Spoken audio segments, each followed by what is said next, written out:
Good evening, ladies and gentlemen, and welcome inside the Pelham Civic Complex Ice Arena in Pelham, Alabama for another edition of Fayetteville Marksmen Hockey.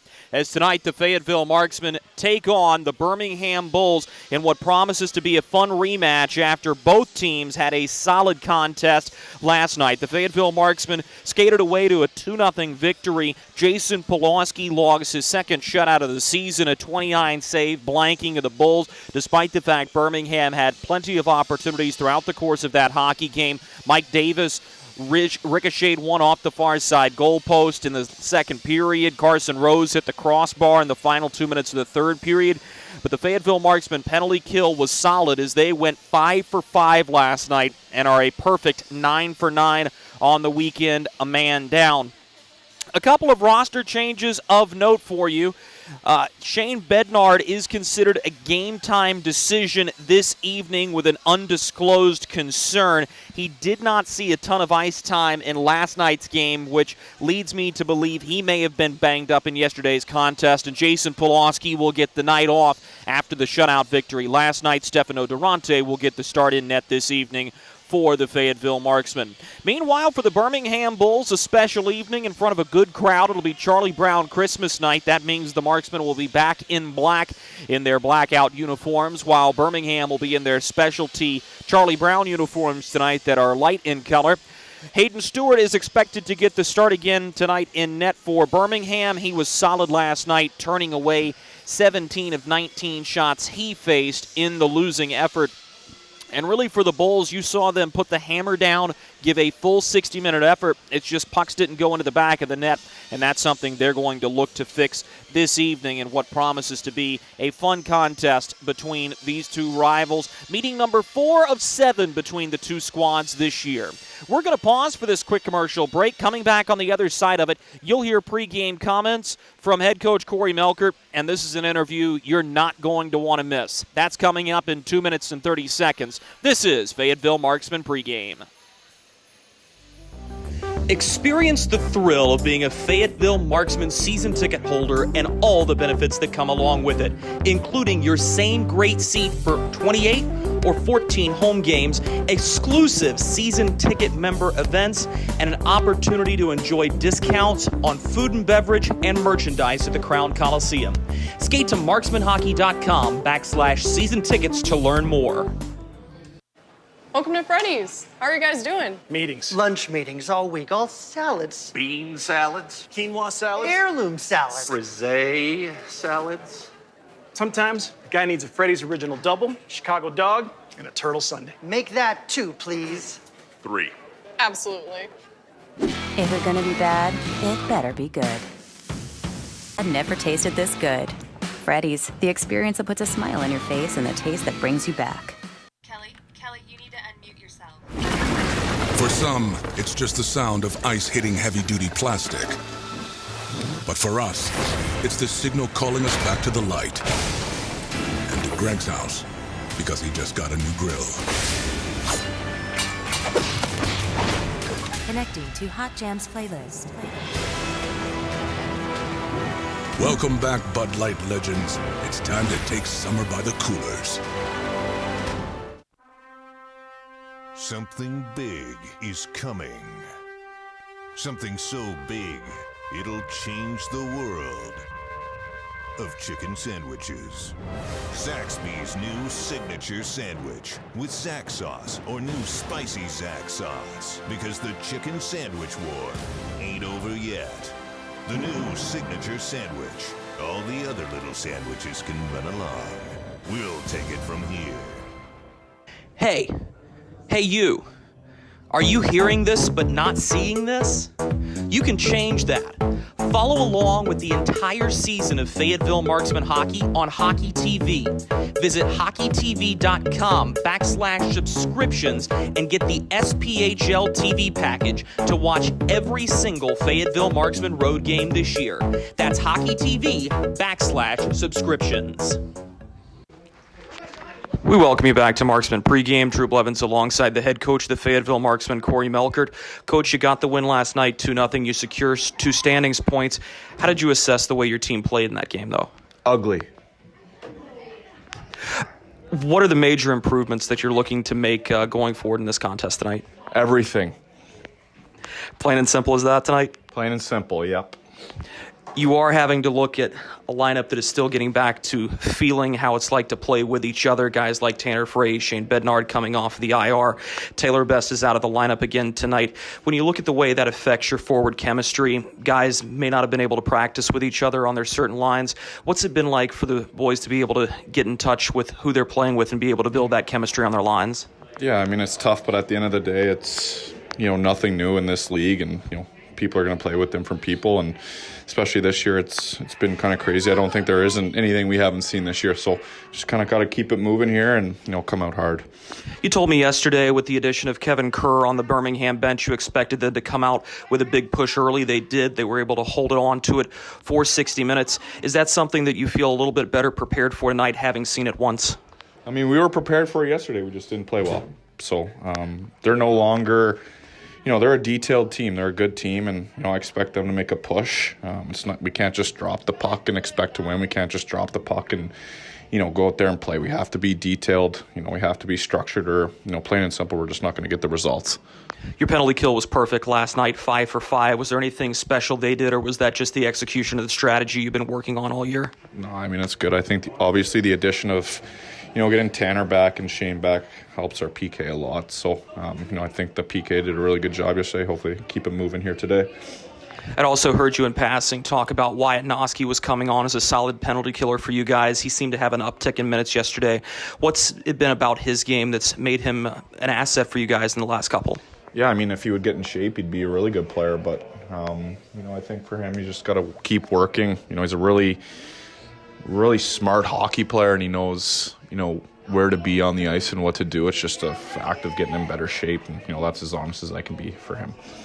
Coach, thanks for your time. Best of luck tonight. Thank you. He's the head coach of the Fayetteville Marksmen, Corey Melkert. We'll be right back after these messages with more Marksman pregame. Baby, we have spiders on every corner outside our house. Okay, I'll call someone to take care of it. Baby, we have fire ants all over the yard. Alrighty, I'll call someone else to take care of that. Baby, these mosquitoes, you have got to go. Here we go again. One call to St. Peter Pest Control provides all these services. Total pest protection for one low monthly payment. At St. Peter Pest Control, we send all your bugs to see St. Peter.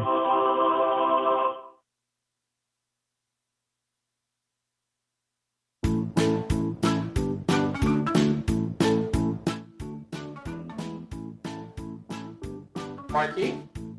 Carolina's Dentist offers the best in oral care and technology. Hope you're brushing twice a day like we discussed. And don't forget to make that 6-month appointment, okay? We'd like to keep those pretty white teeth looking good for you.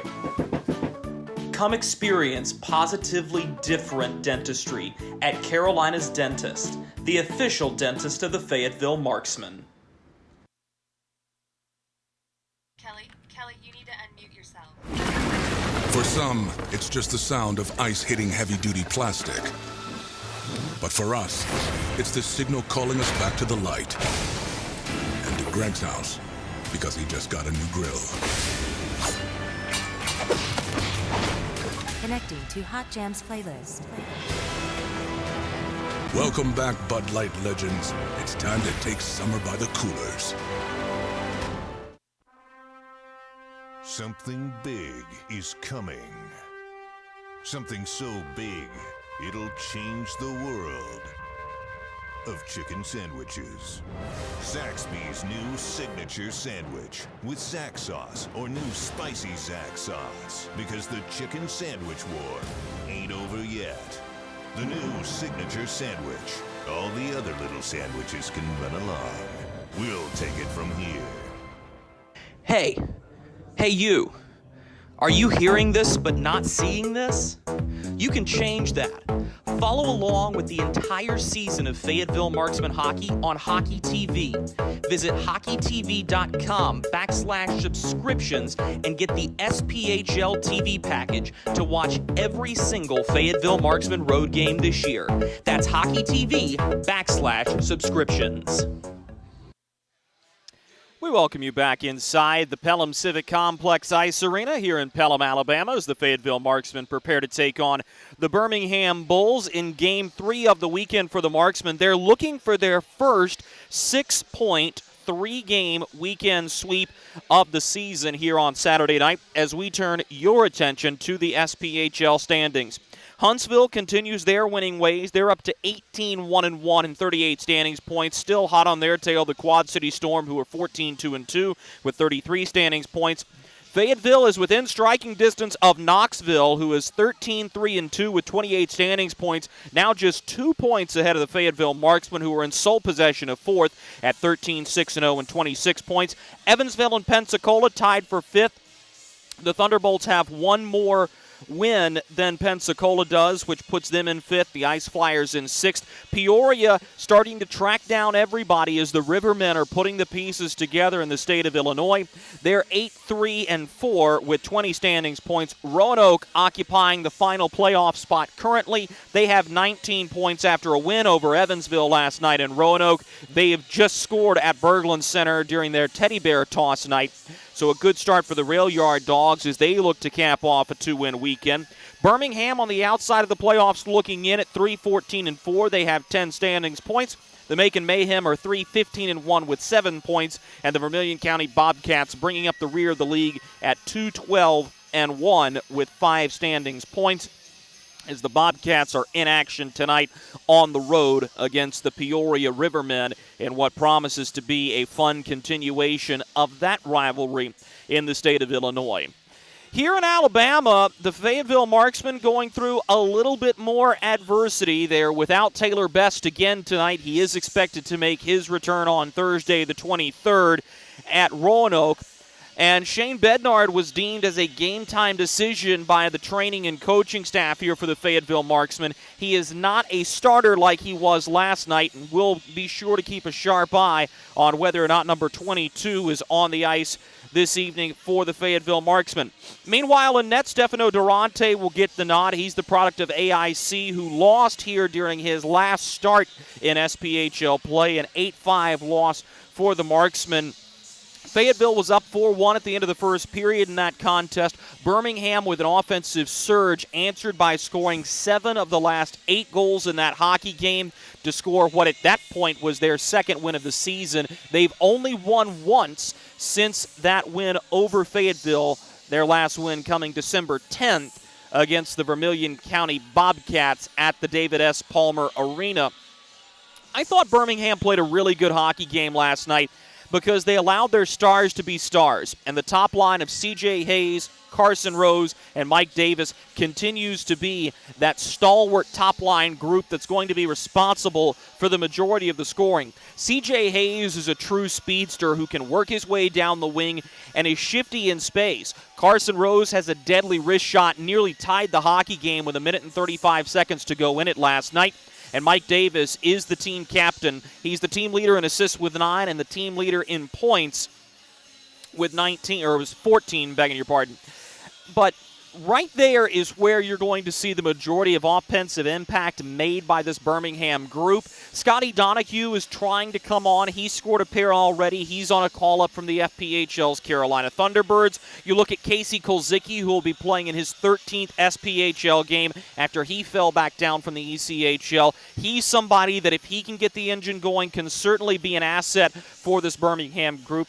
And then on the blue line, Steven Alvo has been a playmaker. He has 9 assists and is tied for the team lead with the captain, Mike Davis. So there are pieces in place for this Birmingham group to be successful. It's just a matter of putting them all together in a meaningful enough way to be successful overall throughout the course of the season. And in front of a good crowd tonight on a fun night to play, you certainly expect, as Corey Melkert said, a push from this Birmingham group as Kevin Kerr looks for his first win since returning behind an SPHL bench. He's 0-for-1 since his debut on the Birmingham bench last night. Turning attention back to the Fayetteville Marksmen, though, Corey Melkert was not happy, and he was almost sulking in the locker room tunnel last night because, according to him, it was the worst game that Fayetteville had played all year. And there have been some clunkers for this Marksman group. You go back a couple of weekends ago, the 3-0 Sunday loss to the Knoxville Ice Bears. Granted, you can make the logistical jump that the Marksmen were nowhere near full strength and were even more shorthanded than they have been just at previous times throughout the year. And then you look against some games against Macon that just didn't have the general flow that came earlier in the season. There have been times where the Marksmen haven't quite hit the mark. Last night, as Corey Melkert said in his pregame interview, it was ugly and everything has to improve tonight. The penalty kill was the highlight, 5 for 5 last night. The Marksmen did get in some penalty trouble late in the hockey game. Jason Pulaski was on his head making 29 saves in his second shutout to tie him with some other goaltenders for the league lead in the category. But tonight the Marksmen are going to want to be better passing through the neutral zone. They're going to want to create more shooting opportunities. They're going to have to flood the net with pucks because Hayden Stewart was seeing the biscuit very well last night. And I thought the Birmingham netminder had a game to remember. Unfortunately, it just didn't work out that his team was able to give him offensive support. And that's going to be something to keep a close eye on as we go down the stretch in this hockey game tonight. We're going to step aside for a quick commercial break. Coming back from it, we'll take you to our keys to victory. This is Fayetteville Marksmen Hockey. Experience the thrill of being a Fayetteville Marksmen season ticket holder and all the benefits that come along with it, including your same great seat for 28 or 14 home games, exclusive season ticket member events, and an opportunity to enjoy discounts on food and beverage and merchandise at the Crown Coliseum. Skate to marksmanhockey.com/season tickets to learn more. Welcome to Freddy's. How are you guys doing? Meetings. Lunch meetings all week, all salads. Bean salads. Quinoa salads. Heirloom salads. Frisee salads. Sometimes a guy needs a Freddy's original double, Chicago dog, and a turtle sundae. Make that 2, please. 3. Absolutely. If you're gonna be bad, it better be good. Being bad never tasted this good. Freddy's, the experience that puts a smile on your face and the taste that brings you back. Kelly, you need to unmute yourself. For some, it's just the sound of ice hitting heavy-duty plastic. But for us, it's the signal calling us back to the light. And to Greg's house, because he just got a new grill. Connecting to Hot Jams playlist. Welcome back, Bud Light legends. It's time to take summer by the coolers. Something big is coming. Something so big, it'll change the world of chicken sandwiches. Zaxby's new signature sandwich with Zax sauce or new spicy Zax sauce. Because the chicken sandwich war ain't over yet. The new signature sandwich. All the other little sandwiches can run along. We'll take it from here. Hey you. Are you hearing this but not seeing this? You can change that. Follow along with the entire season of Fayetteville Marksmen Hockey on Hockey TV. Visit hockeytv.com/subscriptions and get the SPHL TV package to watch every single Fayetteville Marksmen road game this year. That's hockeytv.com/subscriptions. For the final time during Marksman pregame, we welcome you back to the UAB Medicine Ice Surface at the Pelham Civic Complex Ice Arena for the Fayetteville Marksmen and the Birmingham Bulls, who are about to drop the puck here in 5 minutes or so. Let's go ahead and have a look at tonight's keys to victory. We'll start things off with the visiting Fayetteville Marksmen. To put it quite plainly, the Marksmen just have to be better. And Corey Melkert made no bones about it. He has not been a happy camper through most of the day-to-day. Told me last night that he was not looking forward to watching the game film from yesterday's contest and was even considering not watching it at all and shucking those duties to the associate head coach and the assistant coach, Jason Binkley.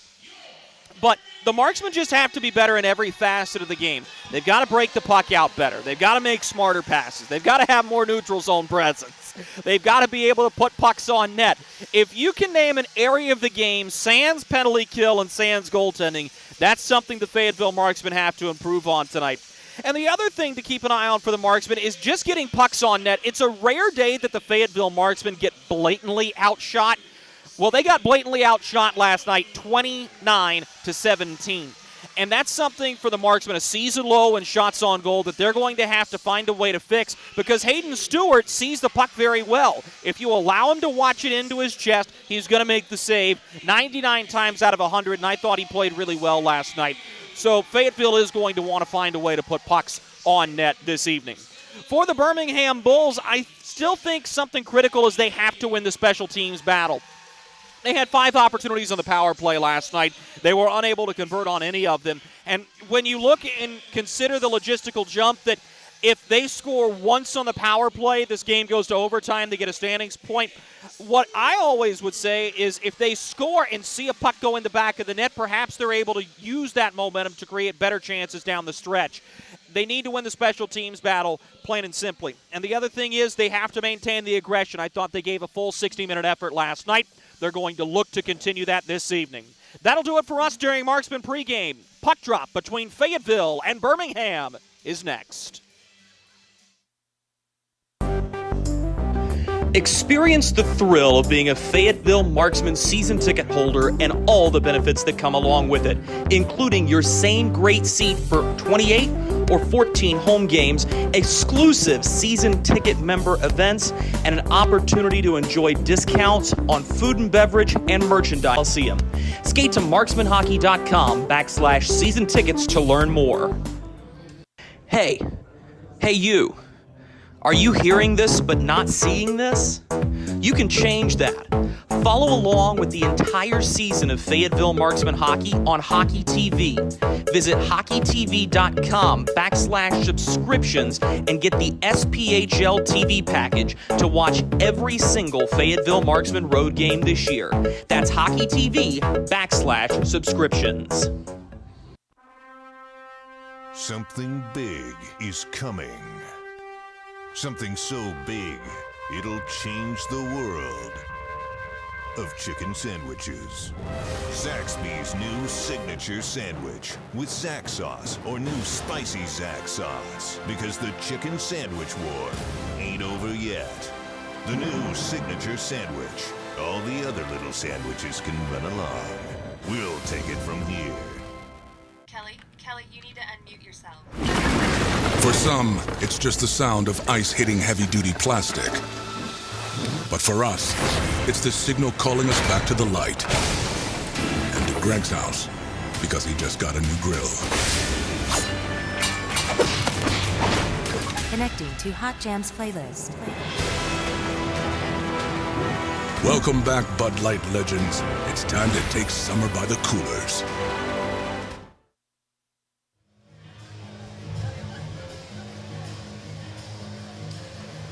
The familiar tunes of the Vince Guaraldi Trio welcome you into the Pelham Civic Complex Ice Arena in Pelham, Alabama for another edition of Fayetteville Marksmen Hockey, as tonight the Marksmen are in South Alabama to take on the Birmingham Bulls for meeting number 4 of 7 between the two teams this season. Hi everybody, I'm Drew Blevins, delighted to have you with us for what promises to be a fun, fast rematch of one of the best games in the SPHL last night. The Marksmen skated to a 2-0 victory over the Birmingham Bulls here on the road. They improved their road record to 8-2-0, which gives them the second best road mark in the league this season. They'll look to continue that tonight. The Marksmen are in their home black uniforms, black numericals, black breezers, black socks. They'll be going from left to right across your radio dial. Specialty jerseys for the Birmingham Bulls tonight on Peanuts Charlie Brown night. They're in white jerseys with Peanuts cartoons across the shoulder yoke, black breezers, white socks, red numericals. The referee for tonight's game is Jason Lorty. On the lines, Ben Everett and Stone Sheehan. As the Fayetteville Marksmen look for their third win in 4 tries over the Birmingham Bulls tonight. It was a fast and furious first period yesterday. Would expect nothing less here this evening. Sit back, relax, and enjoy this one from Pelham, Alabama, as away we go on a Saturday night in the SPHL. Stefano Durante behind his net to leave the puck for his defensive group. Jarrett Cupp and Vincenzo Renda, the starting defenseman. Tanner Fraze and Alex Reynaud are on the outside of Matt McNair to begin the contest for the Marksmen. Slid to the far side boards. It'll be picked up there by Devney for the Bulls. He'll move it right up through center to the red line where Donahue is able to find Kulzicki. He cuts to the high slot before he's met stick-to-stick by Tanner Fraze. A rolling puck scooped up by the defenseman, Sam Storman for the Marksmen. Sends to the far side wing, and Alex Reynaud will dump it into the near corner as the Marksmen get off for the game's first line change. FX Girard knocks the puck free, backhands to the point. Middle blue line. That's Storman who gives to Oliveri. He puts a shot on net through the traffic that's launched into the gut of Hayden Stewart, and he'll melt the puck. Stefano Durante getting his first start since November 13th. Oddly enough, it came in this building. He is 1-2 on the season with a 4.12 goals against average and an .839 save percentage. Hayden Stewart getting his second straight start for the Birmingham Bulls. He's 2-6-1 this season with a 4.33 goals against average and an .883 save percentage. Off the draw, Jarrett Cupp hammers a slap shot wide of the far side goalpost. It's picked up by Birmingham and flipped down the far side boards. At the Bulls' attacking blue line, puck is jostled free by Vincenzo Renda to the captain Taylor Mccloy, and the Marksmen will push it to the near side boards. At the red line, FX Girard is overtaken. A rolling puck hops up into the Marksmen bench and out of play with 18:47 to go in this first period. The Fayetteville Marksmen will not see this Birmingham group again until January 22nd. And at that rate, just one of those weird things about the SPHL schedule. The Marksmen start the season series with 5 games on the road here in Pelham, and then they'll host the Bulls twice at home on March 18th and 19th. The Bulls fling a shot on net from the point as Carson Rose pulls the trigger, sticked up into the netting by Stefano Durante, and out of play. Durante family enjoying an eventful weekend with Stefano getting the start here tonight.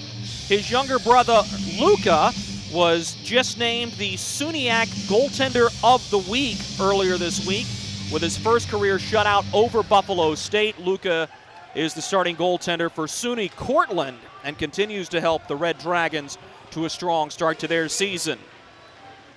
Near side boards, this will be skated ahead by Brody Duncan, the defenseman. Avoids a cold shoulder from FX Girard as the Marksman will take the puck and bounce it off the near boards out through center ice.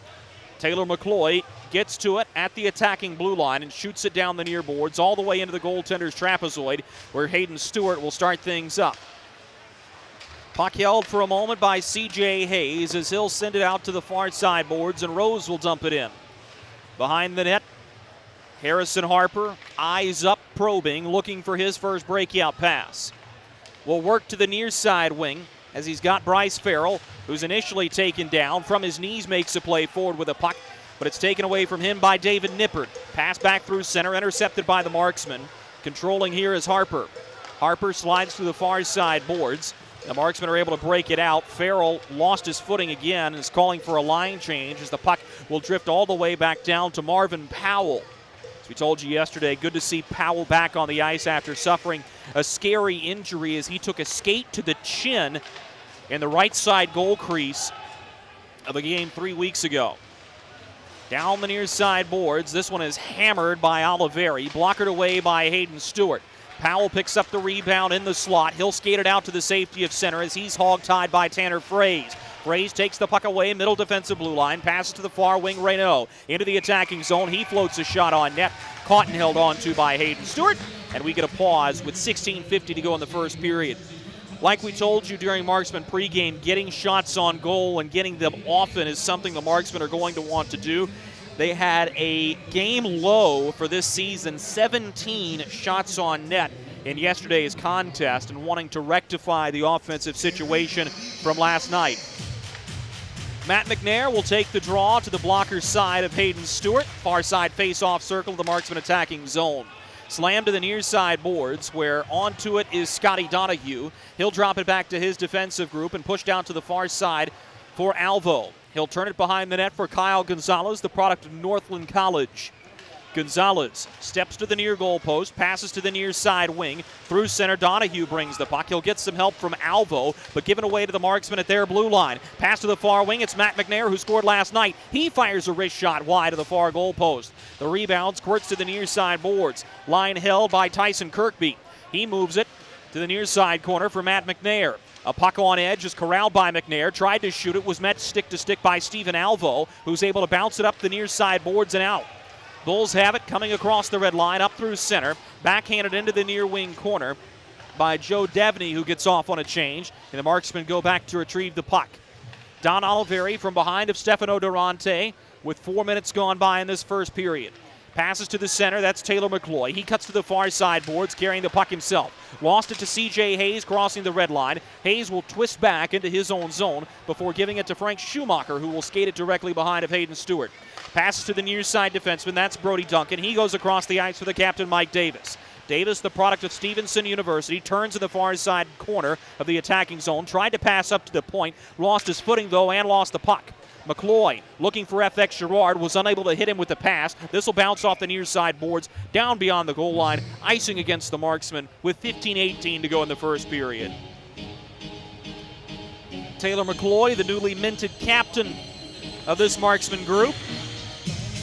Fourth captain in team history. The last to wear the C was Max Cook, who was well respected, but fans were rather welcoming to Mccloy, a big personality, fan favorite, and somebody who takes the game seriously and has really become a hit with a lot of the rookies on this very young Marksman team.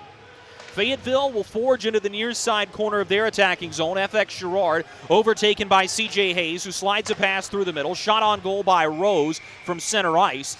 Stefano Durante looked up, wanted to play the puck out. He will not. So we'll get a whistle with 15 minutes to go in the first period. Timeout on the ice, we'll take it with them. We remain scoreless with 5 minutes gone by in the first period here in Alabama.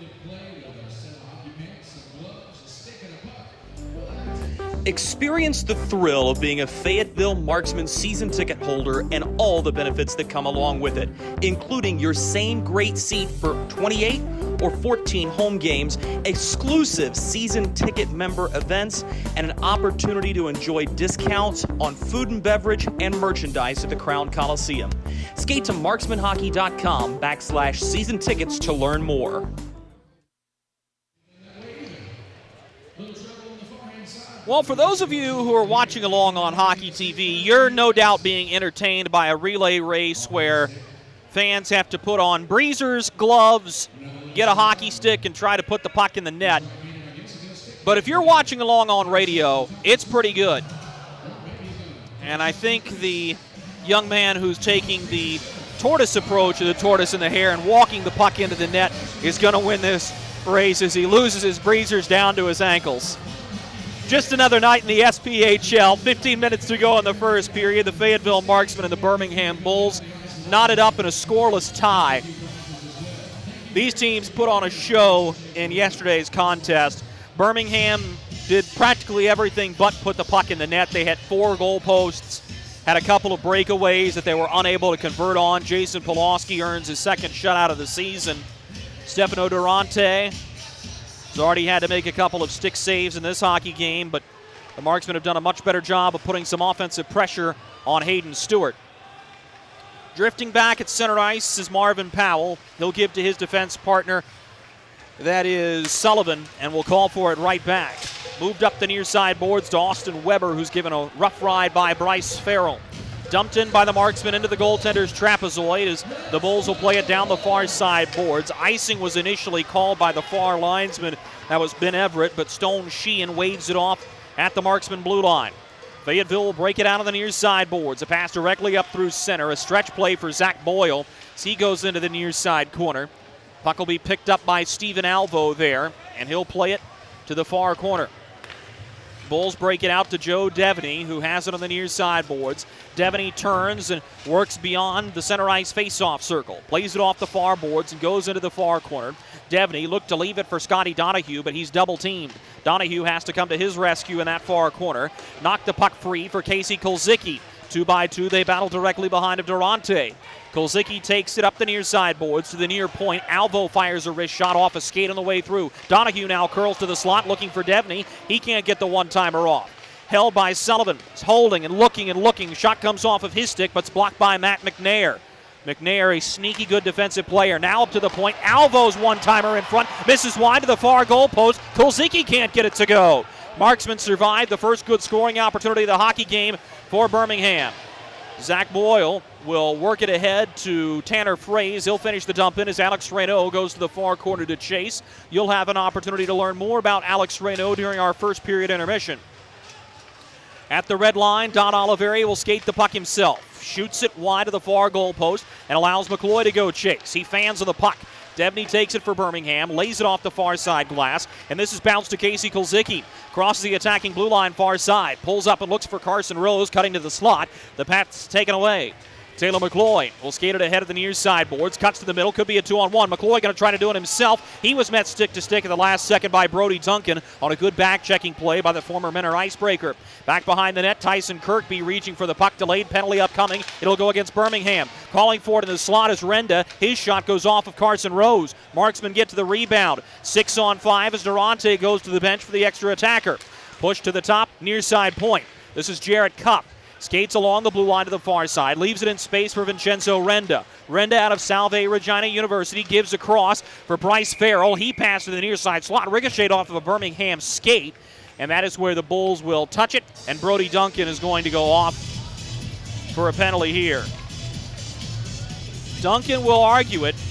It is a hooking call given by Jason Lorty. The Fayetteville Marksmen will go to the St. Peter Pest Control power play here. 7:42 into the first period.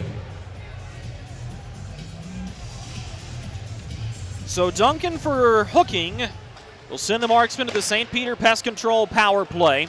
They were 0 for 1 on the man advantage yesterday. St. Peter Pest Control provides year-round pest control solutions. Send all your bugs to see St. Peter.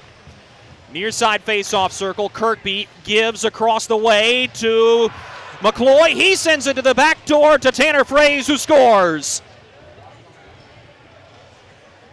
Didn't take long at all for the Marksmen to get things right on the man advantage. It's Taylor Mccloy with a pass to the back door far side goal post that Tanner Fraze makes no mistake in putting in the back of the net.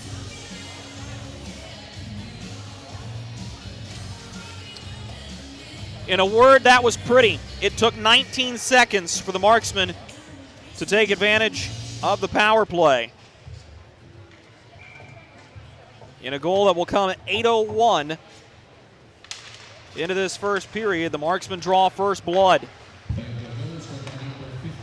Told you during Marksman pregame it was going to be imperative that the Birmingham Bulls find a way to win the special teams battle. Not a great start, as this is a quick wrist shot by Alex Reynaud that is blocked away by Stewart. Pass to the slot, rolling puck, eventually skated ahead by Austin Weber. Could be a 2-on-1 as Nipper drives the net. His pass to the slot is scooped up in the glove of Durante. He'll hold without a rebound.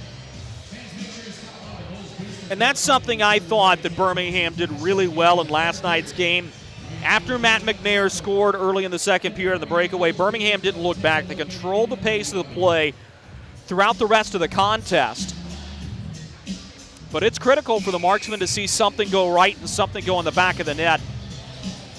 And that's one of the best power play executions you'll see all season. Face off to the glove side of Durante, 11:31 to go in the first period.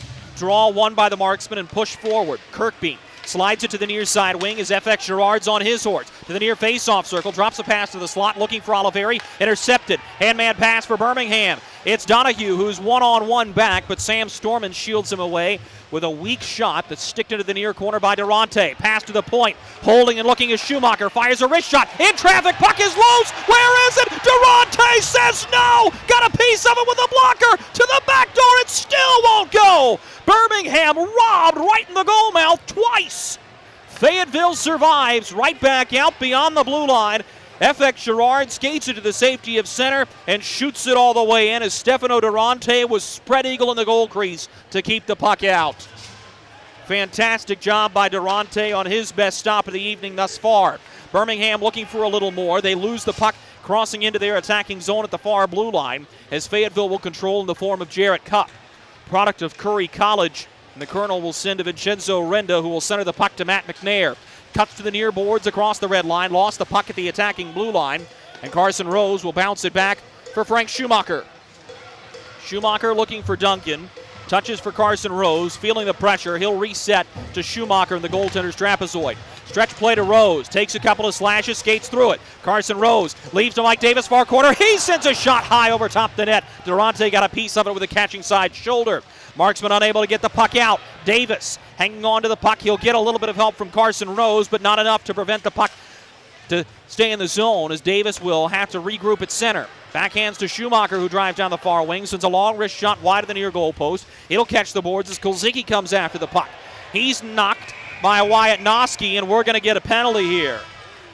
9:41 to go in the first period. Boarding is the call. We'll tell you who's the guilty party when we come back.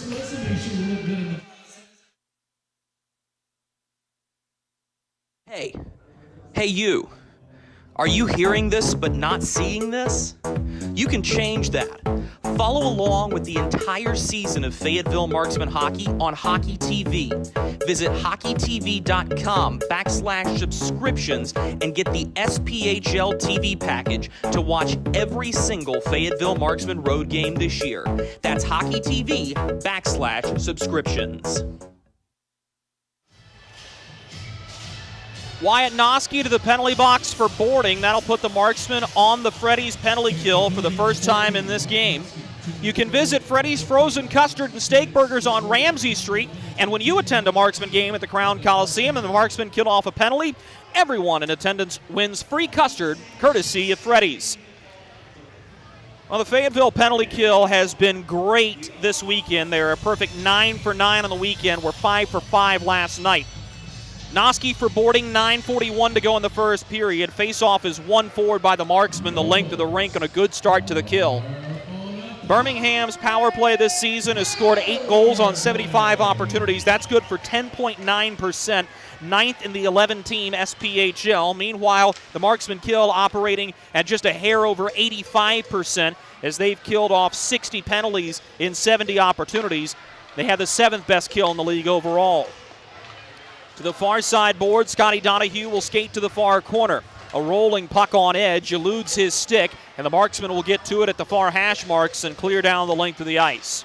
40 seconds gone by in the Wyatt Noski boarding minor as the top power play unit comes out for Birmingham. Hayes, Davis, and Devney, the forward group. Dumped in, Durante unable to stop the puck, so it ricochets to the far side corner. Davis will look to dig out. He's going to get a little bit of help from Steven Alvo. Or begging your pardon, rather, that's Devney, and C.J. Hayes will join in the fray. Bounced up to the far hash marks again, and the Marksmen are able to get a stick to it and backhand at the length of the ice. Frank Schumacher fresh off the bench. Sends a headman pass all the way up ice as Davis drives the net. Devney rims it around to the near side boards. Davis and Carson Rose are there, going 2-by-2 against the Marksmen at the near hash marks. Davis wins the puck free, but we're going to get a delayed penalty here again as Jason Lorty has the arm up, and we're going to see who this is going to go against.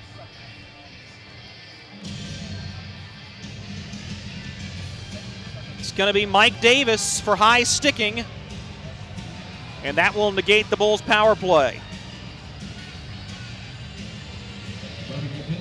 So we'll skate 4-on-4 for 33 seconds as this penalty comes 11:46 into this first period. And the captain, Mike Davis, who does a little bit of everything for Birmingham, will have a seat in the penalty box. And if the Marksmen can battle away these 33 seconds, they'll have enough time on the abbreviated power play to do a little more damage. May not need it. Here's a pass to the slot. One too many moves for Matt McNair. Wanted to go to the backhand again. Now he pulls the trigger from the top of the near face-off circle. Misses over top the crossbar. Delayed penalty coming up against Birmingham. It's going to be a hooking call against the Bulls, and C.J. Hayes is going to take a seat. So the plot thickens.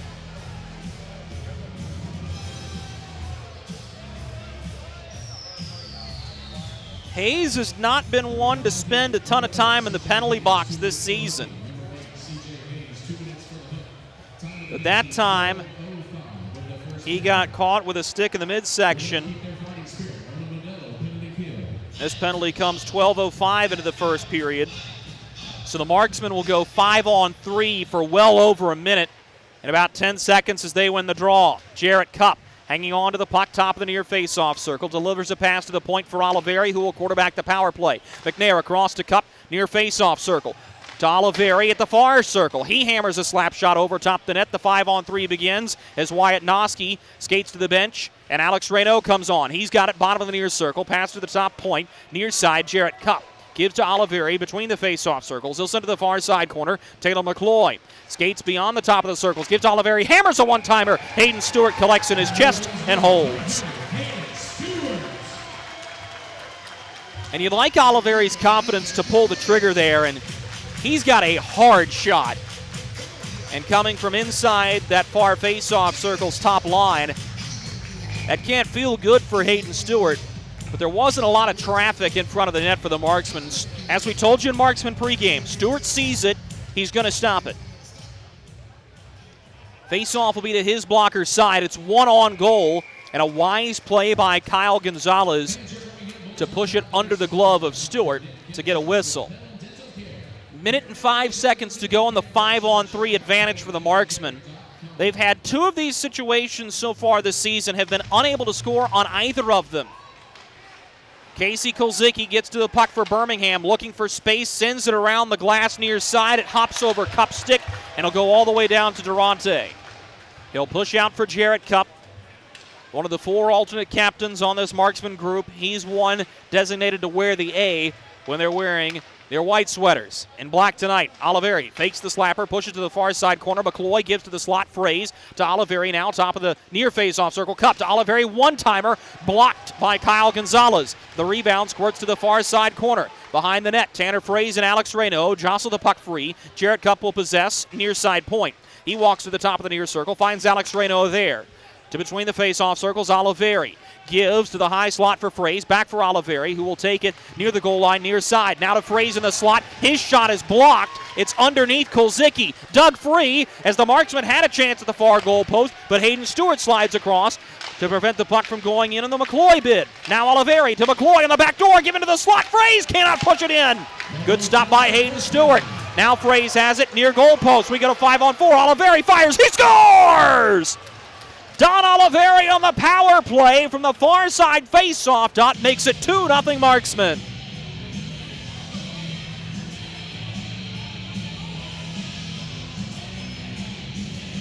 Don Oliveri kept letting the puck go, and you knew he was going to find success if he kept firing it, and he does there. We'll go back to 5-a-side hockey as the Marksmen don't convert on the 5-on-3, but score 3 seconds into the 5-on-4. To make it 2-0.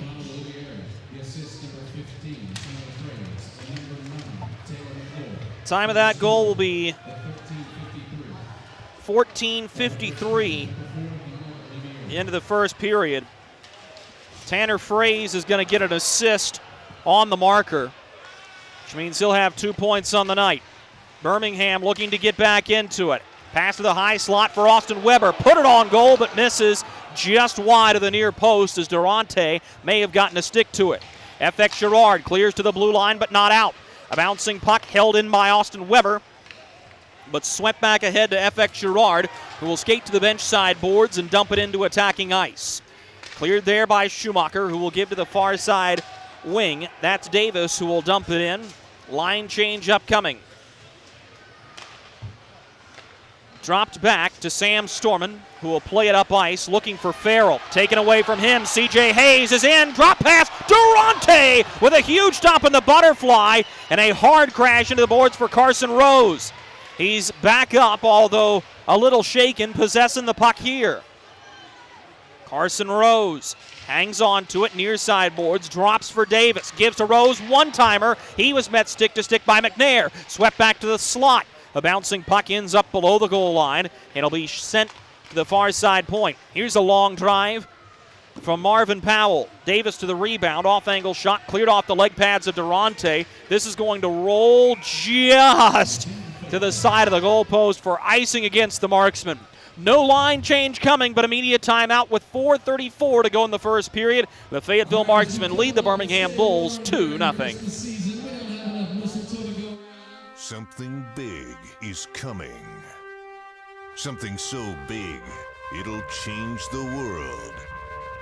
of chicken sandwiches.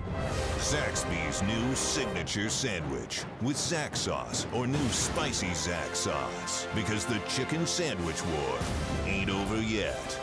The new signature sandwich. All the other little sandwiches can run along. We'll take it from here. Kelly?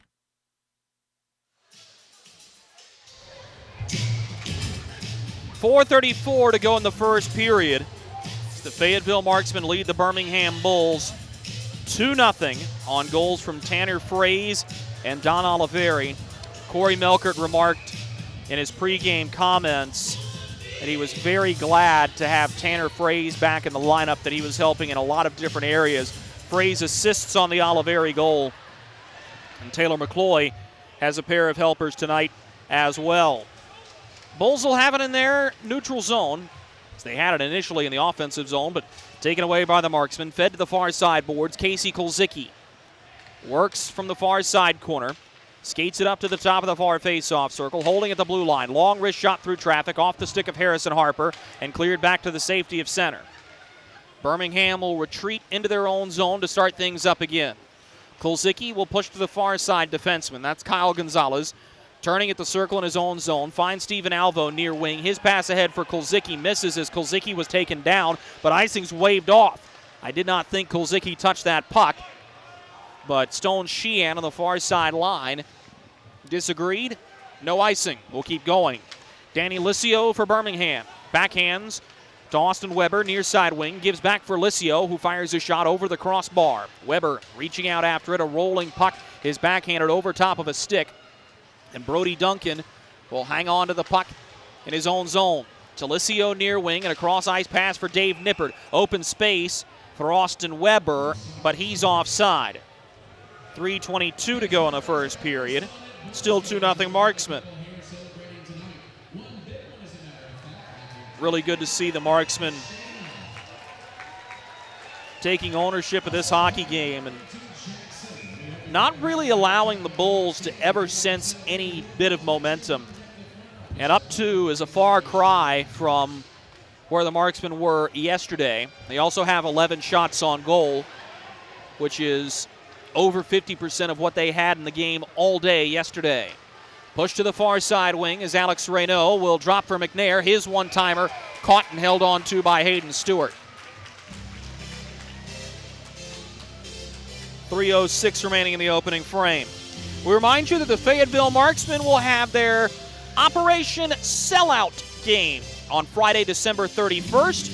All tickets in the building are $10. That's right, from ringside to end zone, every seat in the building is just $10. You will not want to miss this one-of-a-kind atmosphere. Skate to marksmanhockey.com and click the Tickets tab to secure your Operation Sellout tickets today. Marvin Powell, near side corner, will headman the puck. This one hops over everybody's stick and will be icing. Doesn't get a lot more clear cut than that, as he just clearly misfired. So the face-off will come back to the glove side of Hayden Stewart. Near side circle in the Marksman attacking zone. Mccloy will take it. Reaching after the puck, it's a log jam that's kicked free by C.J. Hayes to Frank Sullivan. Backhands to the near boards. Carson Rose lifts a pass that goes off of a body, and we're going to get a pause here. I think the Marksmen are going to get called for offside. Tight play at the blue line, and Ben Everett will be the one to drop the puck. I think that was the call. From my vantage point, I thought FX Girard had gotten inside of the blue line before that puck hit him. Nonetheless, we'll continue going. 2 minutes and 30 seconds to go in this first period. Pass to the near wing, intercepted by Fraze. He leads his man Reynaud, who shoots. Blockered away by Hayden Stewart. Now a pass back to the slot intended for Reynaud. He's unable to get it as it was knocked away by Marvin Powell. Reynaud and McNair battle for the puck in the far side corner for the Marksmen. Knocked free by McNair. Mike Davis meets him there as McNair is dropped by Marvin Powell. Headman pass, bounces through a couple of skates. Davis is unable to corral at the red line, so the Marksmen have it going the other way. Good stick by Marvin Powell, far blue line, and he'll dump it ahead to Davis, who will shoot it into the far corner for Hayes to go chase. The Marksmen do a very nice job to break this one out down the far side boards without incident. And Reynaud will dump it into the goaltender's trapezoid with just south of 2 minutes to go in the first period.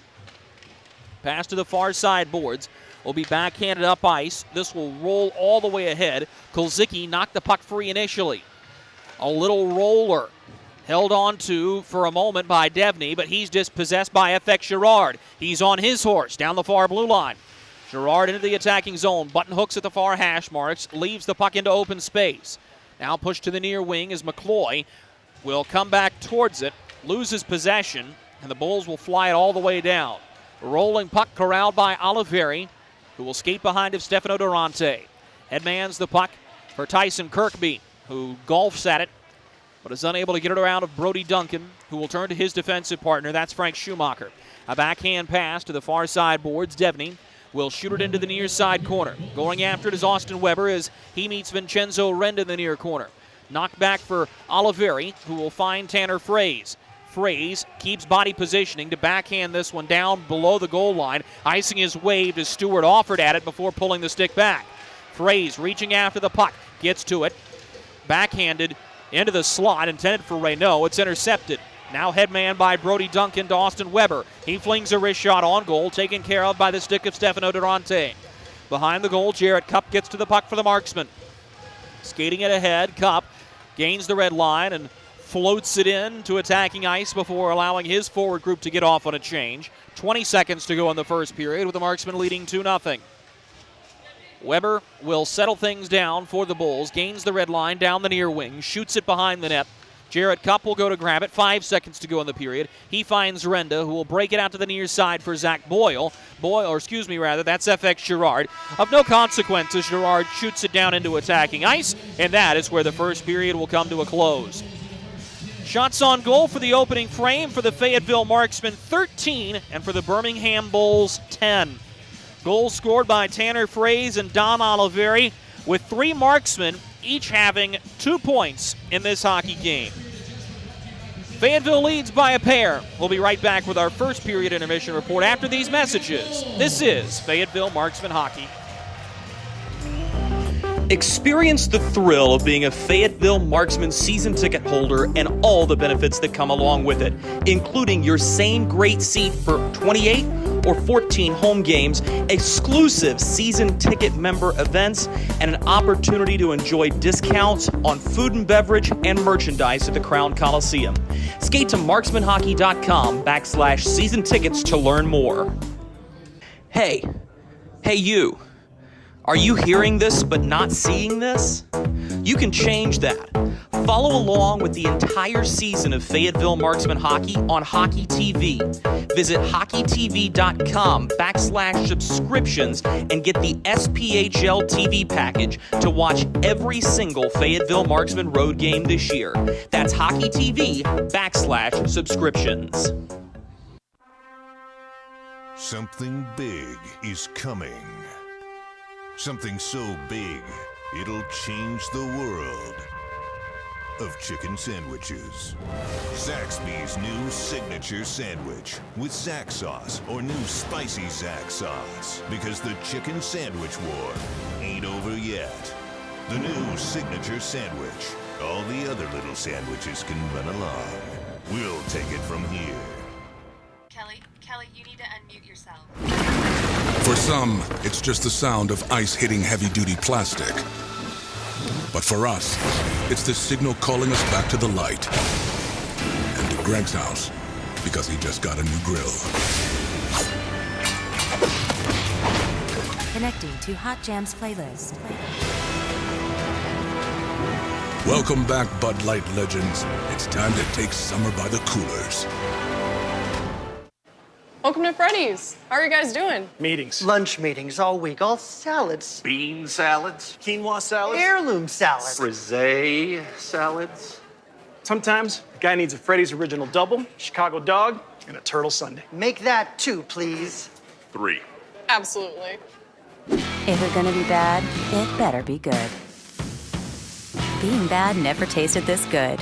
Freddy's, the experience that puts a smile on your face and the taste that brings you back.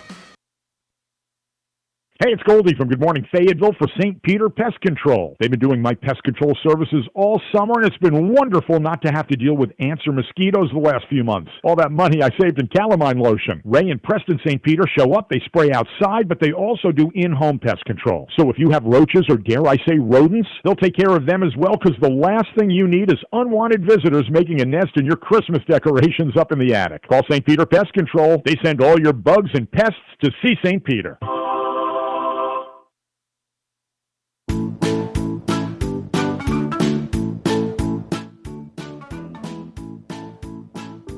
Mikey? Carolina's Dentist offers the best in oral care and technology. Hope you're brushing twice a day like we discussed. And don't forget to make that 6-month appointment, okay? We'd like to keep those pretty white teeth looking good for you.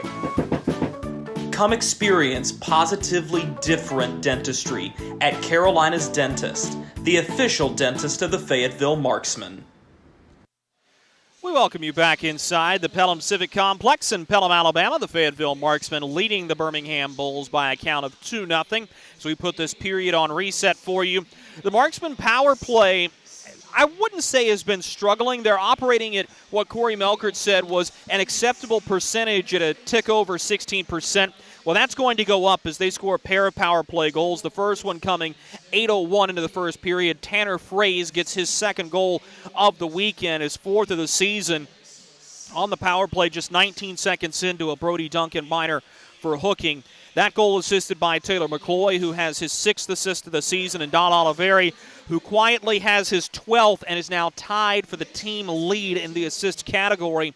And then 14:53 into the first period, as the Marksmen watched a 5-on-3 expire, Don Oliveri gets a rebound at the far side faceoff circle, makes no mistake, shooting low near side on Hayden Stewart. His 5th goal of the season, assisted by Tanner Fraze, who has his 2nd helper of the year, and Taylor Mccloy adding his 2nd assist of the game and his 7th of the season. Shots on goal for that period for the Fayetteville Marksmen, 13. For the Birmingham Bulls, 10. That means your saves are as follows for Hayden Stewart, 11 stops, and for Stefano Durante, a perfect 10 of 10. I like the way the Marksmen responded to the challenge of their coach of just, in general, having to be better. It did not seem like Birmingham had nearly as many opportunities as they did last night. And I thought while they still had a good opening push, they might have been a step off. But a lot of that was because the Marksmen got back to simple, basic hockey. And I love what Sam Storman told me yesterday.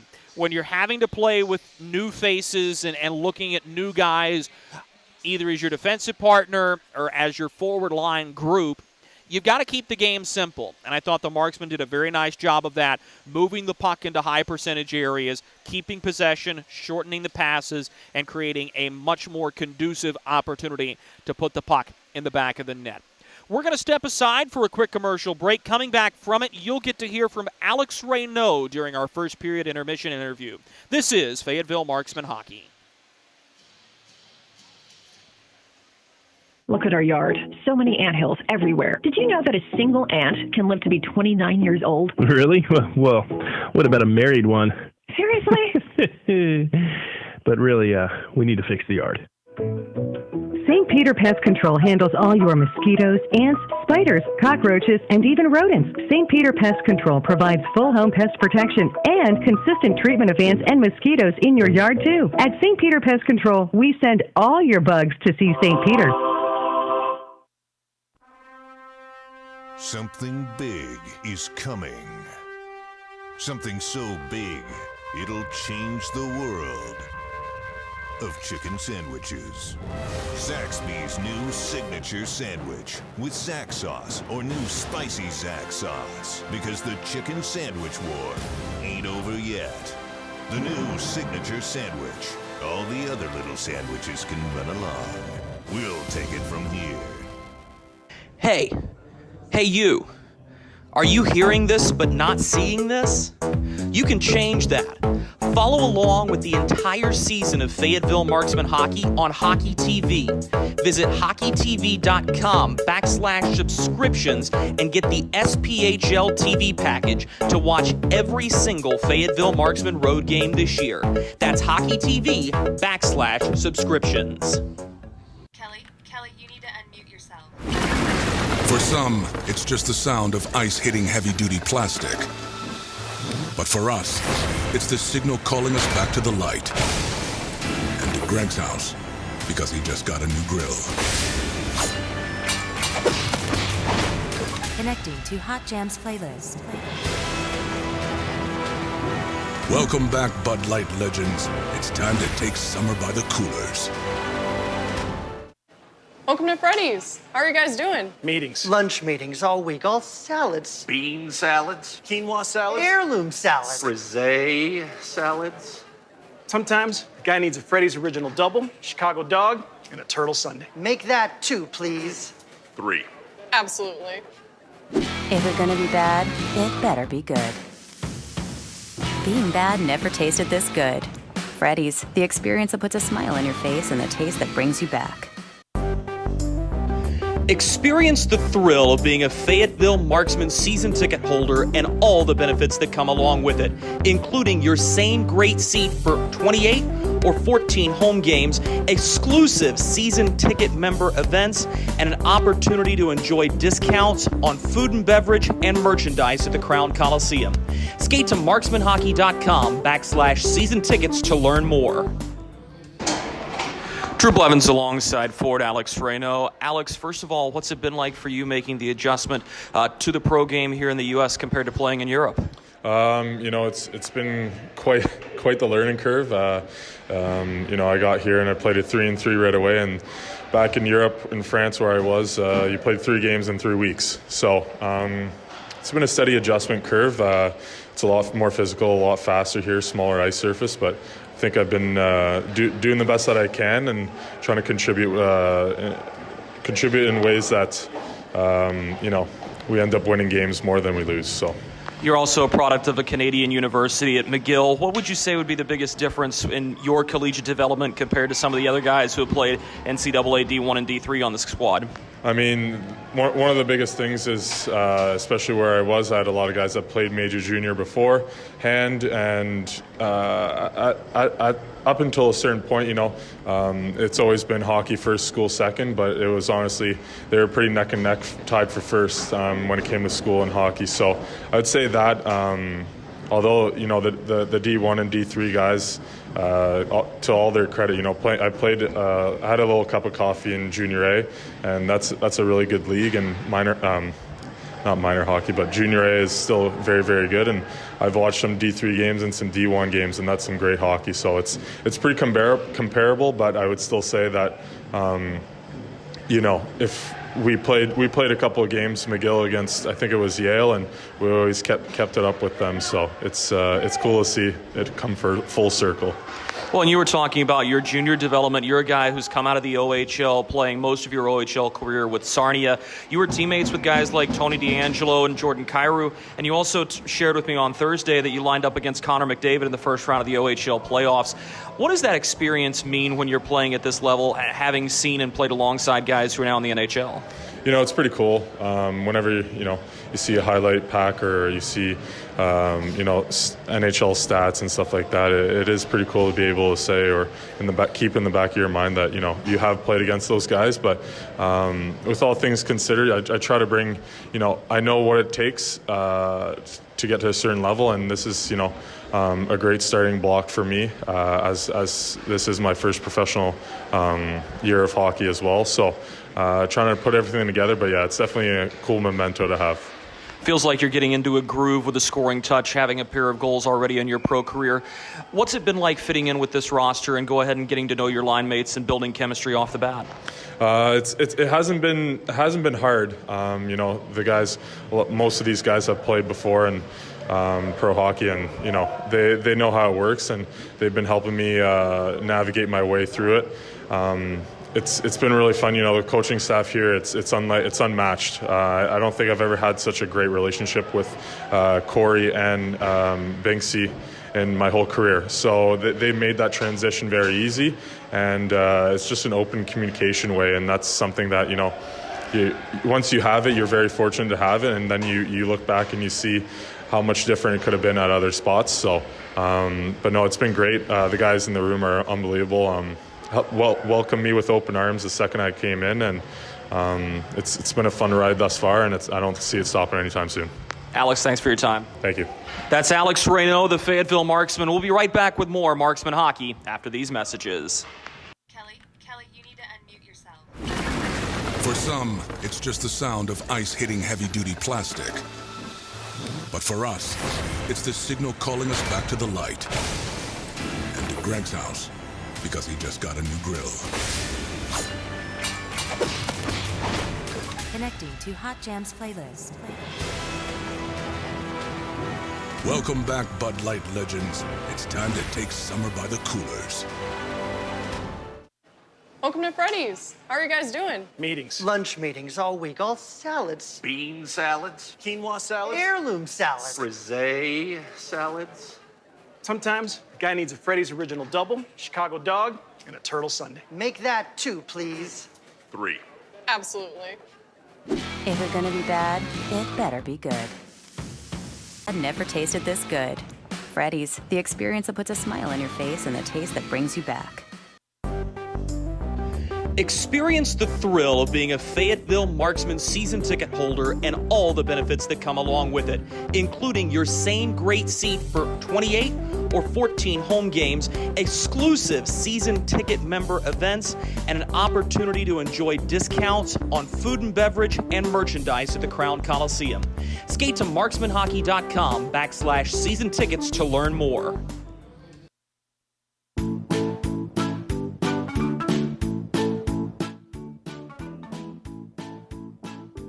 Mikey? Carolina's Dentist offers the best in oral care and technology. Hope you're brushing twice a day like we discussed. And don't forget to make that 6-month appointment, okay? We'd like to keep those pretty white teeth looking good for you. Come experience positively different dentistry at Carolina's Dentist, the official dentist of the Fayetteville Marksmen.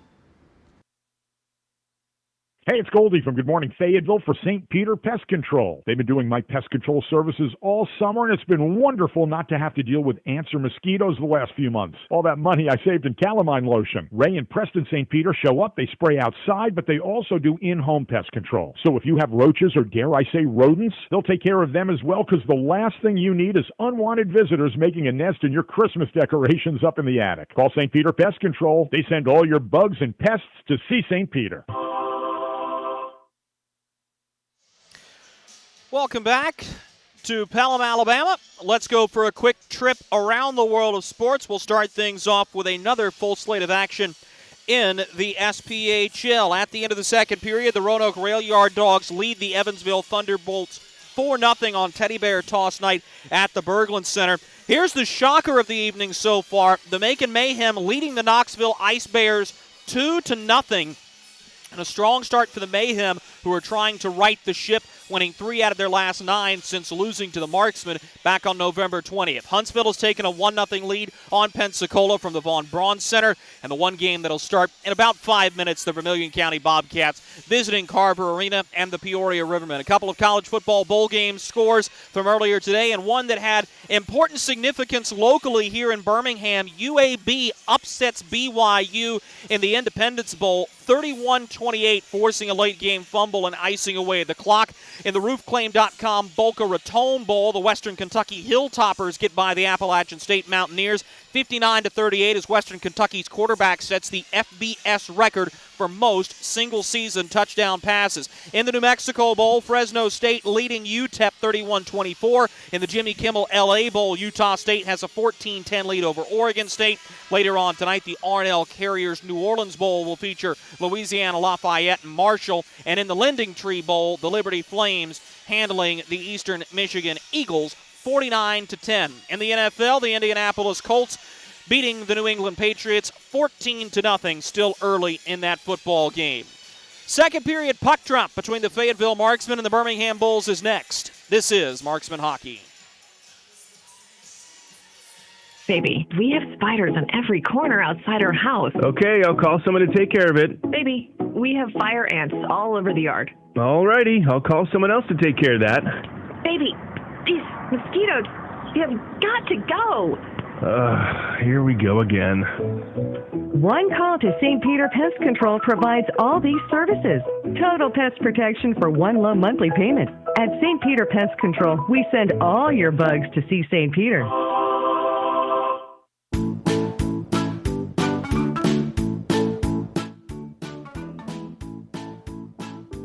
Marky? Carolina's Dentists offers the best in oral care and technology. Hope you're brushing twice a day like we discussed. And don't forget to make that 6-month appointment, okay? We'd like to keep those pretty white teeth looking good for you. Come experience positively different dentistry at Carolina's Dentist, the official dentist of the Fayetteville Marksmen.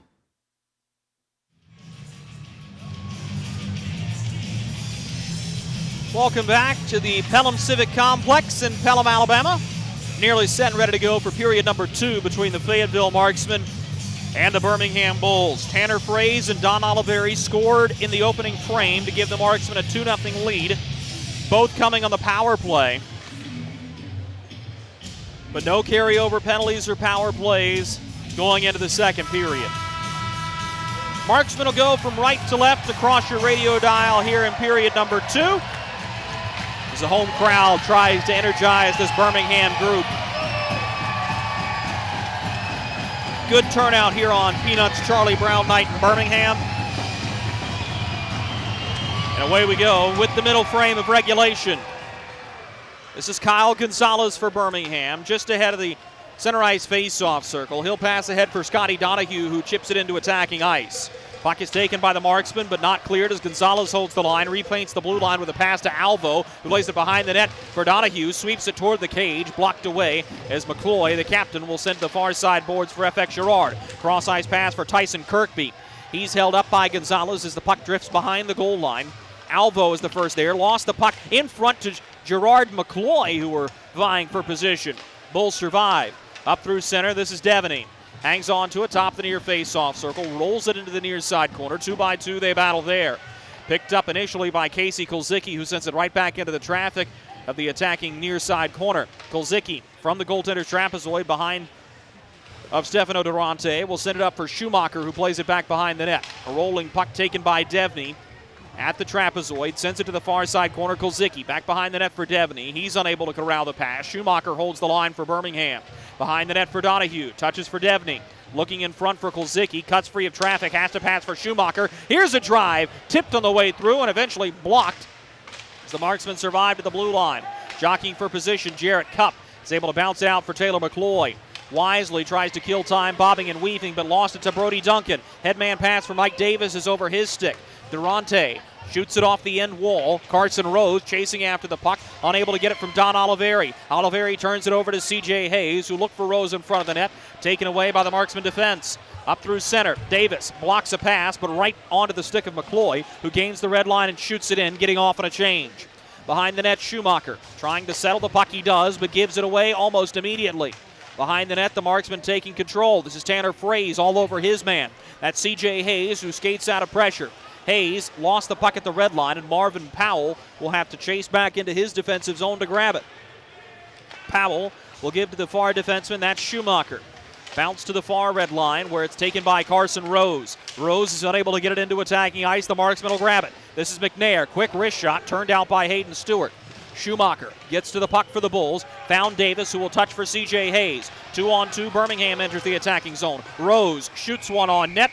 Durante reaches out with the mitt and grabs it. Holds for a whistle. 2:25 into the second period. I think you'll like that if you're Craig Simchuk and Kevin Kerr, that you absorb a little bit of attacking pressure, try to create an opportunity, but then force a shot from the perimeter. And right now, where the Bulls have been victimized all year, is what's killing them here. Birmingham has been shorthanded more than any team in the SPHL this season. They've also allowed the most power play goals of any team this season. Now 28 on the year. The next closest in power play goals allowed, Vermilion County at 19. Here's Bryce Farrell, slides to the slot. Noski held up. The puck rolls almost into the goal crease before it's eventually taken by Sullivan, who will push up for Austin Weber into the attacking zone, far side corner. Weber has to play the puck behind the net. The Marksmen are the first team to it. Push to the middle for Noski. He'll give out wide for Bryce Farrell. Farrell passes into the center where Harrison Harper was joining in the rush. He'll play it to the far attacking corner for Farrell, who gets dropped by Marvin Powell. Fans love it. Dave Nippert overtaken by Tyson Kirkby. Played behind the net, Farrell. Jockeying for position near side corner. Lifts a saucer pass behind the net for Kirkby, who looked to give it to the slot for Mccloy. Missed his stick, and Nippert has it. Dave Nippert gains the red line, shoots it into attacking ice. Durante stops it, paddle down, and will shoot the puck to Taylor Mccloy himself. Across the attacking blue line, Mccloy lifts a pass to the slot, well defended by Alvo, who is to his knees to block it. Now Stephen Alvo will try to break the puck out himself. Cannot do it. FX Gerard gave to Mccloy, who wound up for a shot, but had the puck taken off of his stick.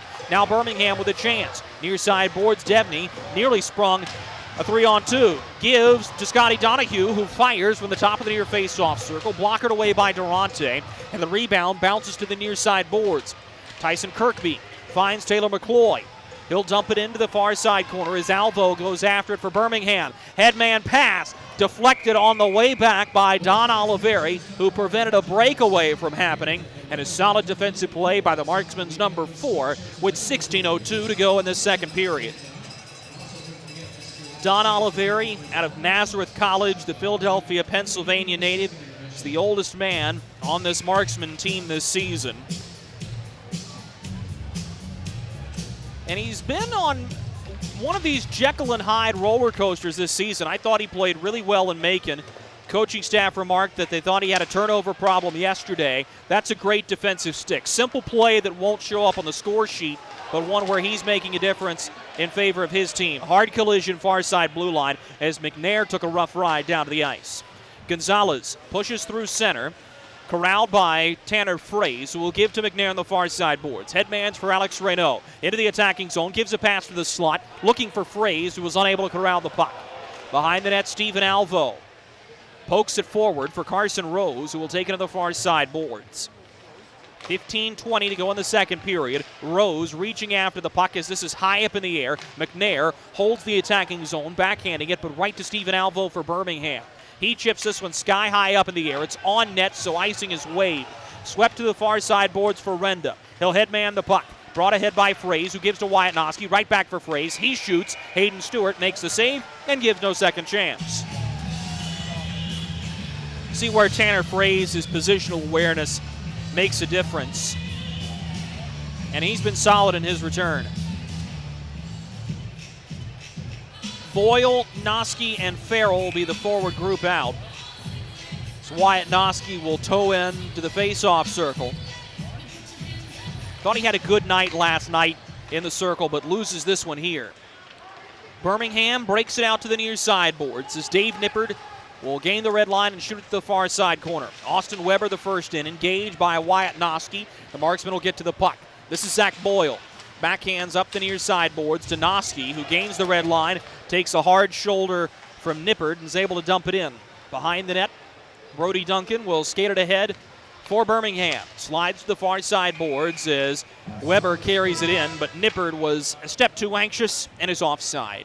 14:32 remaining in the second period. The Marksmen leading the Birmingham Bulls 2-0. We'll be back with more Fayetteville Marksmen hockey after this. For some, it's just the sound of ice hitting heavy-duty plastic. But for us, it's the signal calling us back to the light. And to Greg's house, because he just got a new grill. Connecting to Hot Jams playlist. Welcome back, Bud Light legends. It's time to take summer by the coolers. A little bit of a special note to pass along to you as we welcome you back to Pelham, Alabama. Just kicking off in the Division II football championship game, the Ferris State Bulldogs taking on Valdosta State in McKinney, Texas. The reason we tell you that is the alma mater of Jason Binkley, the Marksman assistant coach. Binkley met his wife Dee Dee at Ferris State, and once upon a time ago, way back in the early 2010s, Binkley played in the NCAA Frozen Four National Championship game as a Bulldog. They lost to the Boston College Eagles. 4-1 was the final of that game. But Binkley glows about his alma mater at Ferris State and speaks highly of Big Rapids, Michigan, where Ferris State is tucked away. And he has made sure on multiple occasions to emphasize that is Big Rapids, Michigan, not Grand Rapids, Michigan. As he told me during that Frozen Four broadcast, it was misquoted. Tyson Kirkby for the Marksmen skates it into attacking ice, passes to the slot, but it's blocked away, and Devaney is able to backhand to Casey Kulzicki. Kulzicki down the near side boards. He looks into the slot, but passes behind of Joe Devaney, and the Marksmen get to it. Headman play. Bringing the puck ahead now for the Marksmen is Oliveri. He turns as he was looking into the middle for Kirkby, who will get off on a line change here. Frank Sullivan at the far wing is able to pass out to center to break it out of his own zone. Clubbed back into attacking ice by Kulzicki. This one takes an awkward bounce off of a stanchion. High up in the air, Birmingham swarming the puck. Good calmness by Reynaud, who is eventually able to clear it to the blue line. No further. The Bulls dump it back in. Settling behind the net, it's Vincenzo Renda. Renda will pass ahead for Matt McNair out of Adrian College. McNair and the captain Taylor Mccloy, college teammates when they were both playing collegiate hockey. On the far side boards, McNair will just try to play it forward toward Reynaud. This is intercepted by the Bulls and moved through center ice. C.J. Hayes has a puck roll off of his backhand behind of Stefano Durante, who will come out of his net in the trapezoid to play it to the far corner. Now C.J. Hayes will take it there. Works behind the net, but gives it away to Matt McNair. He shouldered off the puck. Marksman got it to center no further. Hayes slides around McNair. He's got a lane. Passes into the middle of the rink. Nobody home right in front of the goal crease. Good chance for Birmingham. Goes by the wayside. Now Fraze will find Alex Reynaud. He sends a sizzler up high. Caught and held on to by Hayden Stewart. 12:40 to go in the second period. Starting to see Birmingham try to garner a little bit of offensive momentum. It's been slow going to this point.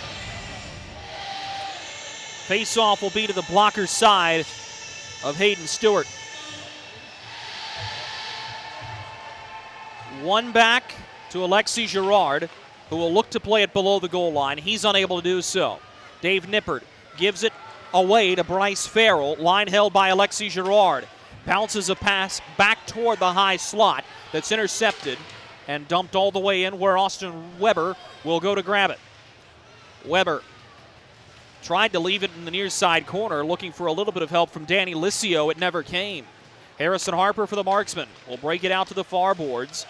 Bryce Farrell gave a pass into the center ice face-off circle that eventually just bounced back for Hayden Stewart, and the Bulls have it. From the far side boards, now Licio had it, delayed offside as he had crossed into the attacking zone before the puck did. That allows Alexis Girard to get to it. Will push for Bryce Farrell down the far wing. He'll shoot it in on goal. Stewart will collect and play into the near side corner. Back out to center, the puck goes. FX Girard will fly it across for Oliveri. Floats this one into the near corner. Kirkby will yield possession to Taylor Mccloy. He's double teamed, lost the puck. Devaney gives to the far side of the rink. That's Scotty Donahue. The far side corner, Donahue turns and is crushed behind the net by Oliveri on a good clean hit. Oliveri stick handling in his own zone to the far face-off circle. Sauntering up the ice, passes to the near side wing, and Sam Storman will dump it in for Fayetteville. Line change coming. FX Girard has in the far side corner. He's pressured from behind by Marvin Powell. Casey Kulzicki there trying to dig the puck away as well. Intercepted by McNair, who looks into the middle toward Reynaud. That pass was blocked away by Brody Duncan. Sam Storman has it. Plays it behind the net, nobody home for it. Marvin Powell collects. Powell pushes ahead. He was looking for Kulzicki, a rolling puck at center, scooped up by Reynaud. Leaves it in open space for Tanner Fraze, who clubs it to the near side boards. Birmingham will grab it. Devaney unable to turn it up ice, so Reynaud will take it at the far hash marks. He's knocked by Marvin Powell. Tanner Fraze behind the net. Feeds it up to the point. Oliveri, tripping and falling over himself, made a play from his knees to the near side corner. Now McNair, turtling over the puck. He was unable to hold it and was fortunate not to take a delay of game penalty. Birmingham able to clear to center, but no further than the red line. Turned over at center. Carson Rose slides by his man, may have a chance. Rose looking to do it himself, gets tied up in the traffic and loses possession. Fraze pushes up ice for Jarrett Cupp. He's got Mccoy going with him as Cupp is leveled at the far side boards. Stephen Alvo delivering the blow. Now Hayes down the near wing with speed. C.J. Hayes button hooks around the net, tried the wraparound. Durante seals on the far side goalpost and keeps the puck out. FX Girard sends it up the glass, near side, all the way down to the other end. It will not reach the goal line, no icing. Stephen Alvo will hang on to the puck behind of Hayden Stewart. 9:39 to go in the second period. 2-0 Fayetteville in the driver's seat. To the near side boards, brought ahead by Mike Davis. Davis driving, gets around of FX Girard. He pulls the trigger, kicked out by Durante, and the rebound squirts out to center. Frank Schumacher controls for Birmingham at his own blue line. Passes to the center ice circle. He was looking for Weber, but gave the puck away, and the Marksman will clear it directly behind of Hayden Stewart. Picked up there by Austin Weber. Weber's going to skate it himself down the near wing. Austin Weber met one-on-one by Jarrett Cupp, who will clear it back out to the red line. Corralled there by Brody Duncan, near wing to Dave Nippert, who flies it all the way across to the far side corner. Austin Weber and Danny Licio are there, but neither can get the puck as Bryce Farrell comes away with it. Tried to chip it up ice for Zach Boyle. The pass is intercepted and cleared back in by Birmingham. Behind the net, Cupp will leave it for Alexi Girard. He'll direct traffic to the far wing, off the stick of Farrell, too strong. Duncan in his own zone will handle the puck at the far face-off circle. Passes to the far wing, looking for Donahue. Intercepted. Dumped back in by Farrell to the near corner. Takes a squirt out to the goal crease. Stewart will play it to the near side wing. At the hash marks, a 2-by-2 puck battle ensues. Dug free. Matt McNair reaching after it. It's intercepted and skated ahead by Kulzicki for Birmingham. Casey Kulzicki plays it forward for Joe Devaney. In the near side corner, Devaney leaves it in open space. Kulzicki backhands and finds Donahue in the near side corner. Donahue gives it back for Kulzicki. Plays behind the net to Devaney. Look to reverse it back. It gets tied up in the skates of Kulzicki, who has to feed it to the near side point. Gave it to Marvin Powell there. Right back across the blue line. Sullivan will dump it in. All the way around to the far corner once more for Devaney. He's met one-on-one. Will get some puck support from Donahue, and now Casey Kulzicki. Kulzicki plays it around the kick plate, near side point. Frank Sullivan pulls the trigger and fires. Blocked on the way through by Matt McNair. Clears it out beyond center. This is a chance for the Marksmen the other way. Gets tied up in the skates of Alex Reynaud. Delayed offside will squash what would have been an odd man rush. Dumped in on goal by the Bulls. Caught and held on to by Durante. 7:30 to go in the second period. The score remains 2-0. Marksmen stay in the lead as we're beyond the halfway point of this hockey game. We'll be right back with more Fayetteville Marksmen hockey after these messages.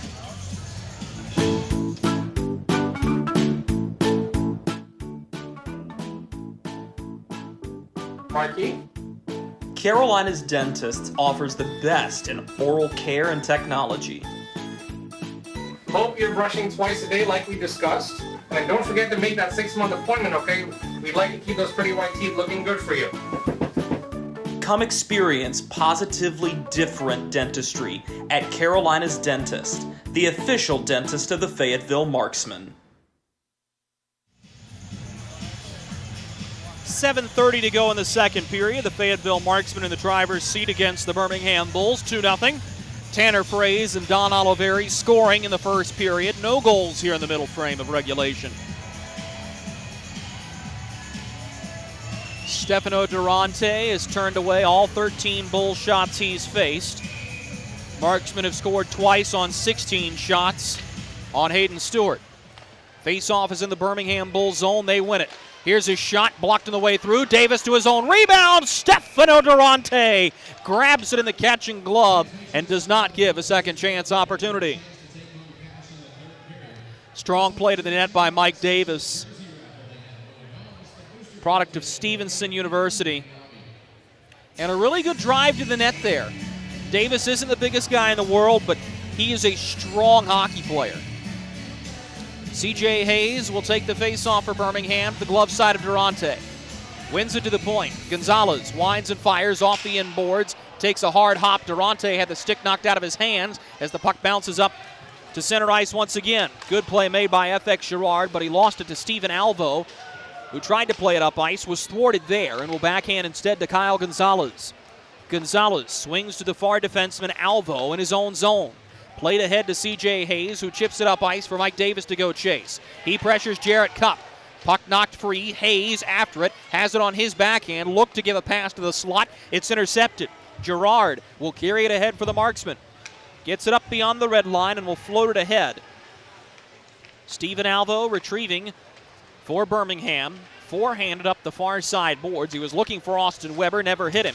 Marksmen regroup through center ice. Zach Boyle to Wyatt Noski. Gives to the far wing. It's Farrell. Toe drags. Fires. Stewart with a big save. Rebound still in front. Puck is still loose. Marksman can't get it to go. Pushed just wide. Noski to the point. One-timer from Alexis Girard. He never got it off with pressure from Dave Nippert.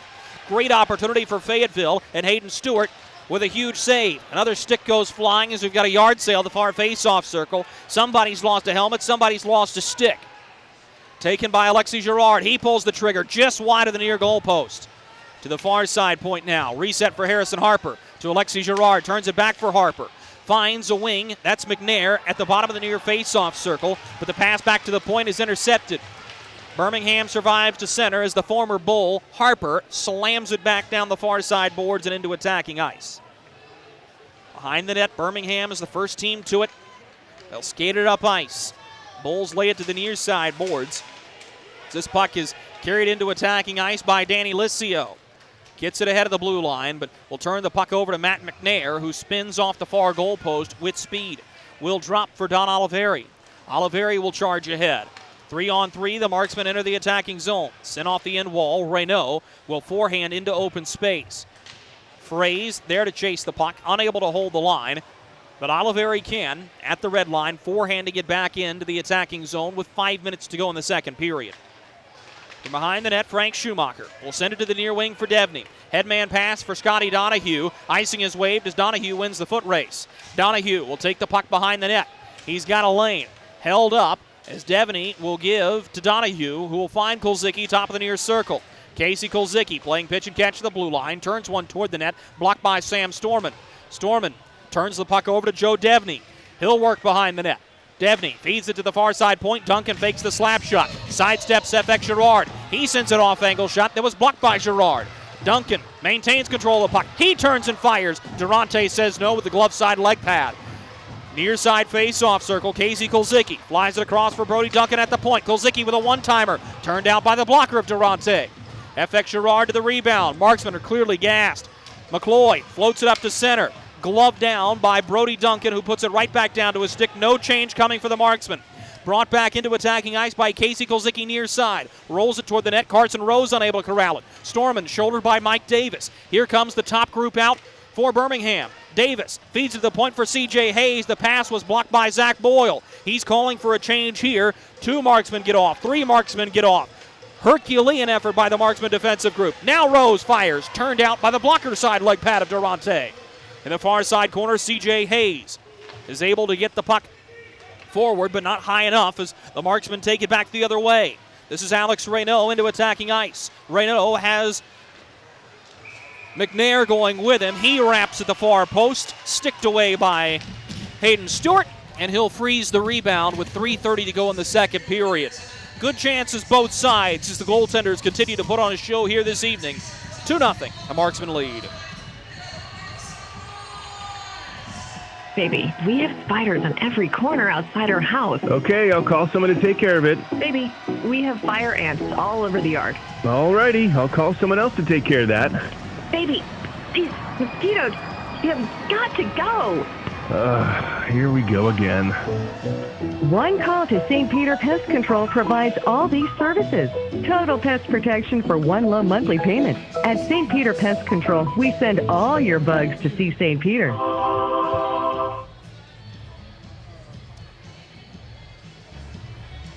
.330 to go in the second period.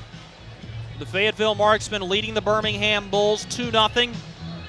Another strong showing from both of these two teams as Birmingham has surged here in the second period. Stefano Durante with 4 big stops during that last sequence.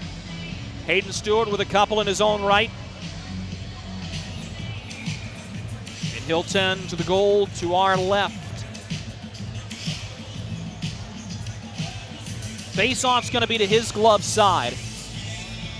Marksmen have McNair, Reynaud, and Fraze out, with Renda and Cup as the defensive pairing.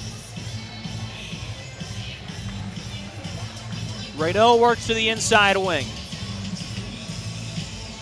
Face-off won cleanly by McNair. Cup thought about his shot. Instead, will push to Fraze. They'll play pitch and catch on the near wing. Fraze top of the near circle. Winds and fires in and out of the glove of Hayden Stewart, who shows a chink in his armor during the second period. Turned over, Reynaud fires off the catching side shoulder of Stewart and out of play.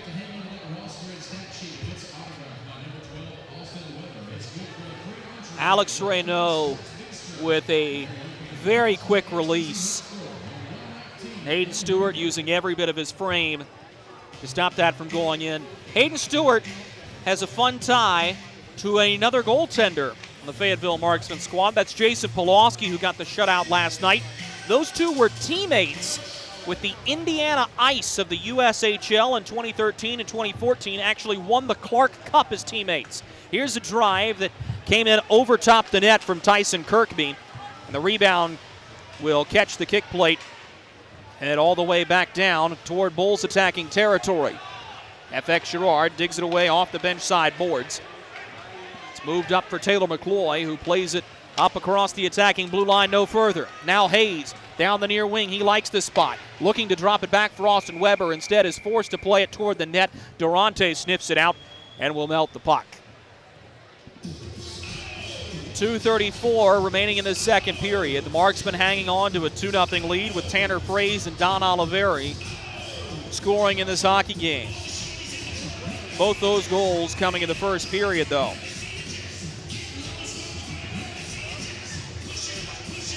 Feels like Birmingham really wants to score one here before the end of this period, knowing that the Marksmen were able to shut things down going into the end of the contest yesterday.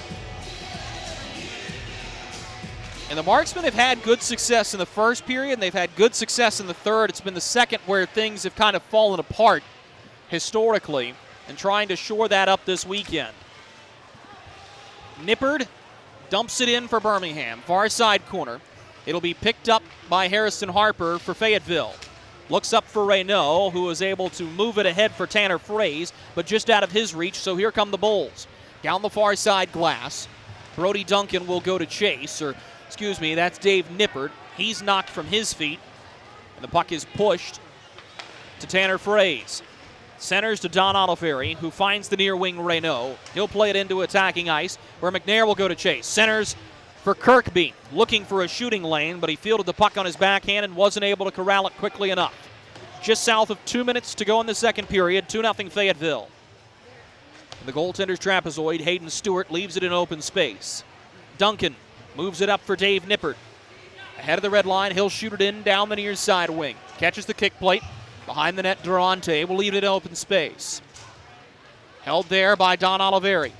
4 hands up ice for Taylor Mccloy. Mccloy buries his head, trying to do it himself. Mccloy drops as he was looking for a little bit of help from FX Girard. Over top of his stick, though. Birmingham takes it at their defensive blue line. Devney, hip checked by Oliveri. Oliveri slid him right over the back. Fans here wanted a call. They will get none. Handled behind the net by Sam Storman. Pushes to the far wing for FX Girard, who will skate it out of defensive ice with a minute to go. Cross corner dump in, bounces off the near sideboards to Hayden Stewart. He'll set things up for Frank Sullivan. Ahead of the red line, Sullivan will backhand it in to the attacking zone. Jared Cup retrieves for the Marksman. Leaves it in space for Renda. Pushes ahead for Matt McNair. His breakout pass goes off a stick, but takes a fortunate hop to Reynaud. One-on-one back against Sullivan. Reynaud shoots! Kicked out by Hayden Stewart. The rebound back toward the front. He was looking for Matt McNair. The pass never made it to him. Brought right back up ice by Birmingham. Last-minute rush for the Bulls. Thwarted away by the Marksmen. At center, Kolzicki settles for just dumping it in. Reynaud settles the puck flatly, directly behind of Stefano Durante with 15 seconds to go in the second period. He seems content just to hold the puck behind the net. Mike Davis playing the game with him, finally flushes him out. Pass to the near wing, this is Kirkby. Bounced all the way down to the other end into Marksmen attacking ice, which is where the horn will sound. Shots on goal for the second period for the Fayetteville Marksmen, 8 and a game total of 21. For the Birmingham Bulls, 8 and a game total of 18. The score remains 2-0 in favor of the Fayetteville Marksmen. Coming back on the other side of this commercial break, we'll put the period on reset for you. And later on in our second period intermission report, we'll take a couple of your questions from right up here in the broadcast booth. This is Fayetteville Marksmen Hockey.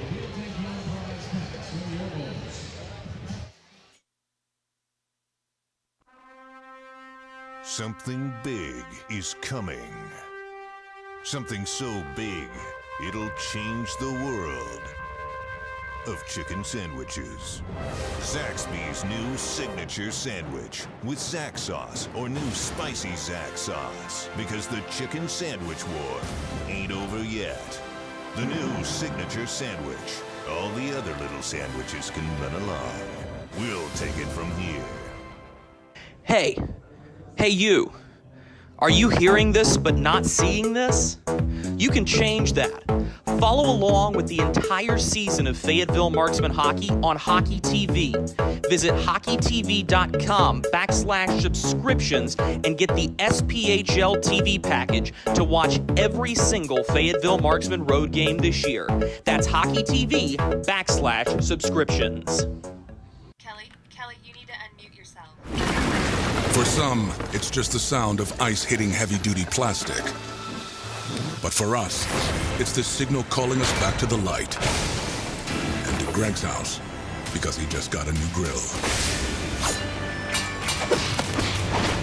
Connecting to Hot Jams playlist.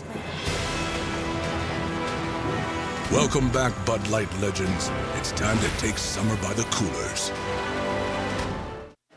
Welcome to Freddy's. How are you guys doing? Meetings. Lunch meetings all week, all salads. Bean salads. Quinoa salads. Heirloom salads. Frisee salads.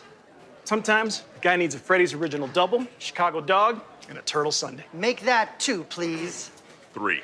Absolutely. If you're gonna be bad, it better be good. Being bad never tasted this good. Freddy's, the experience that puts a smile on your face and the taste that brings you back. Experience the thrill of being a Fayetteville Marksmen season ticket holder and all the benefits that come along with it, including your same great seat for 28 or 14 home games, exclusive season ticket member events, and an opportunity to enjoy discounts on food and beverage and merchandise at the Crown Coliseum. Skate to marksmanhockey.com/season tickets to learn more.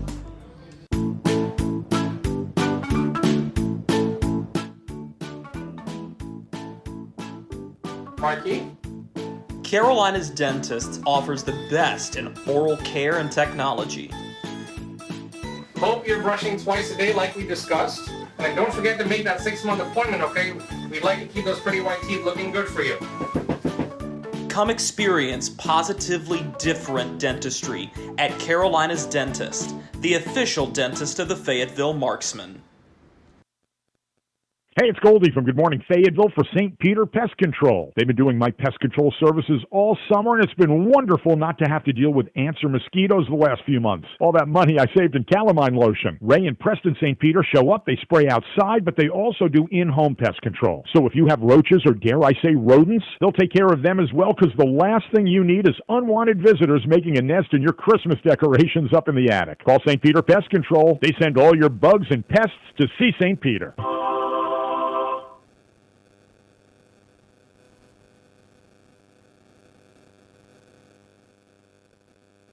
We welcome you back inside the Pelham Civic Complex here in Pelham, Alabama.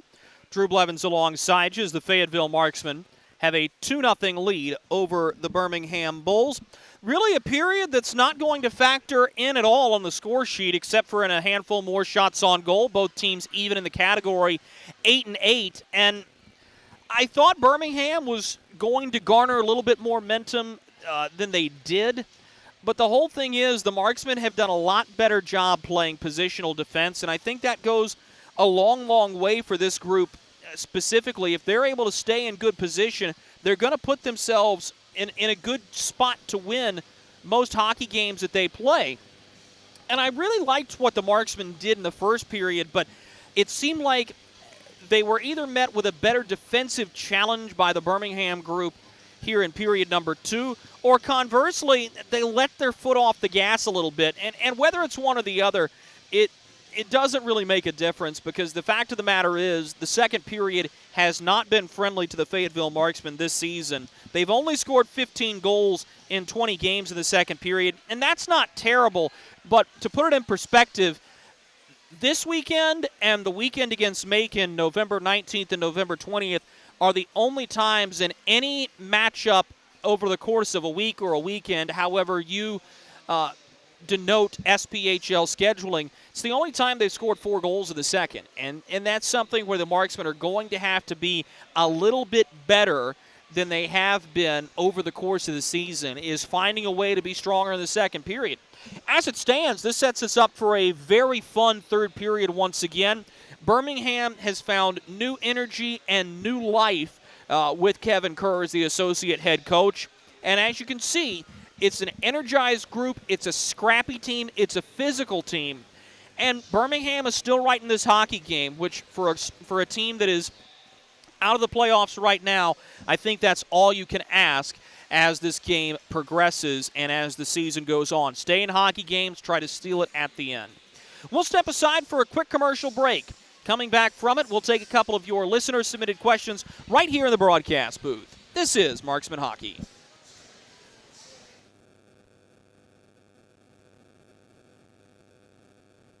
Hey, it's Goldie from Good Morning Fayetteville for St. Peter Pest Control. They've been doing my pest control services all summer, and it's been wonderful not to have to deal with ants or mosquitoes the last few months. All that money I saved in calamine lotion. Ray and Preston St. Peter show up, they spray outside, but they also do in-home pest control. So if you have roaches or, dare I say, rodents, they'll take care of them as well, because the last thing you need is unwanted visitors making a nest in your Christmas decorations up in the attic. Call St. Peter Pest Control. They send all your bugs and pests to see St. Peter.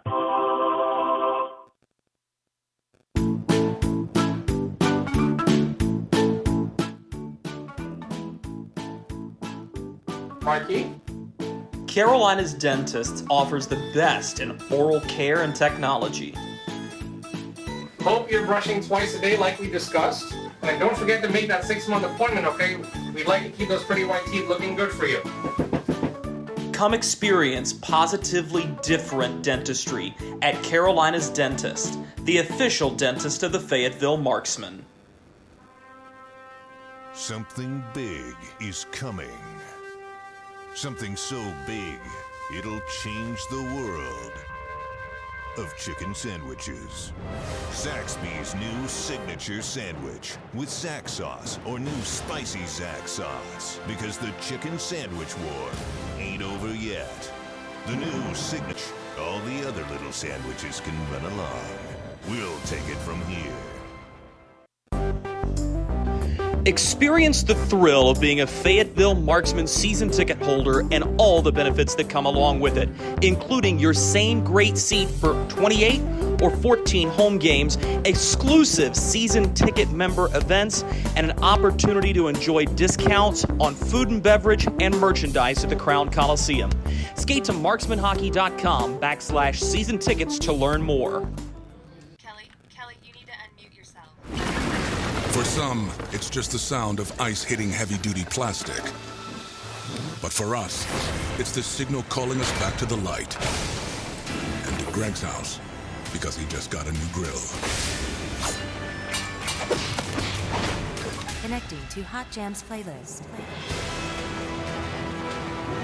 Welcome back, Bud Light legends. It's time to take summer by the coolers.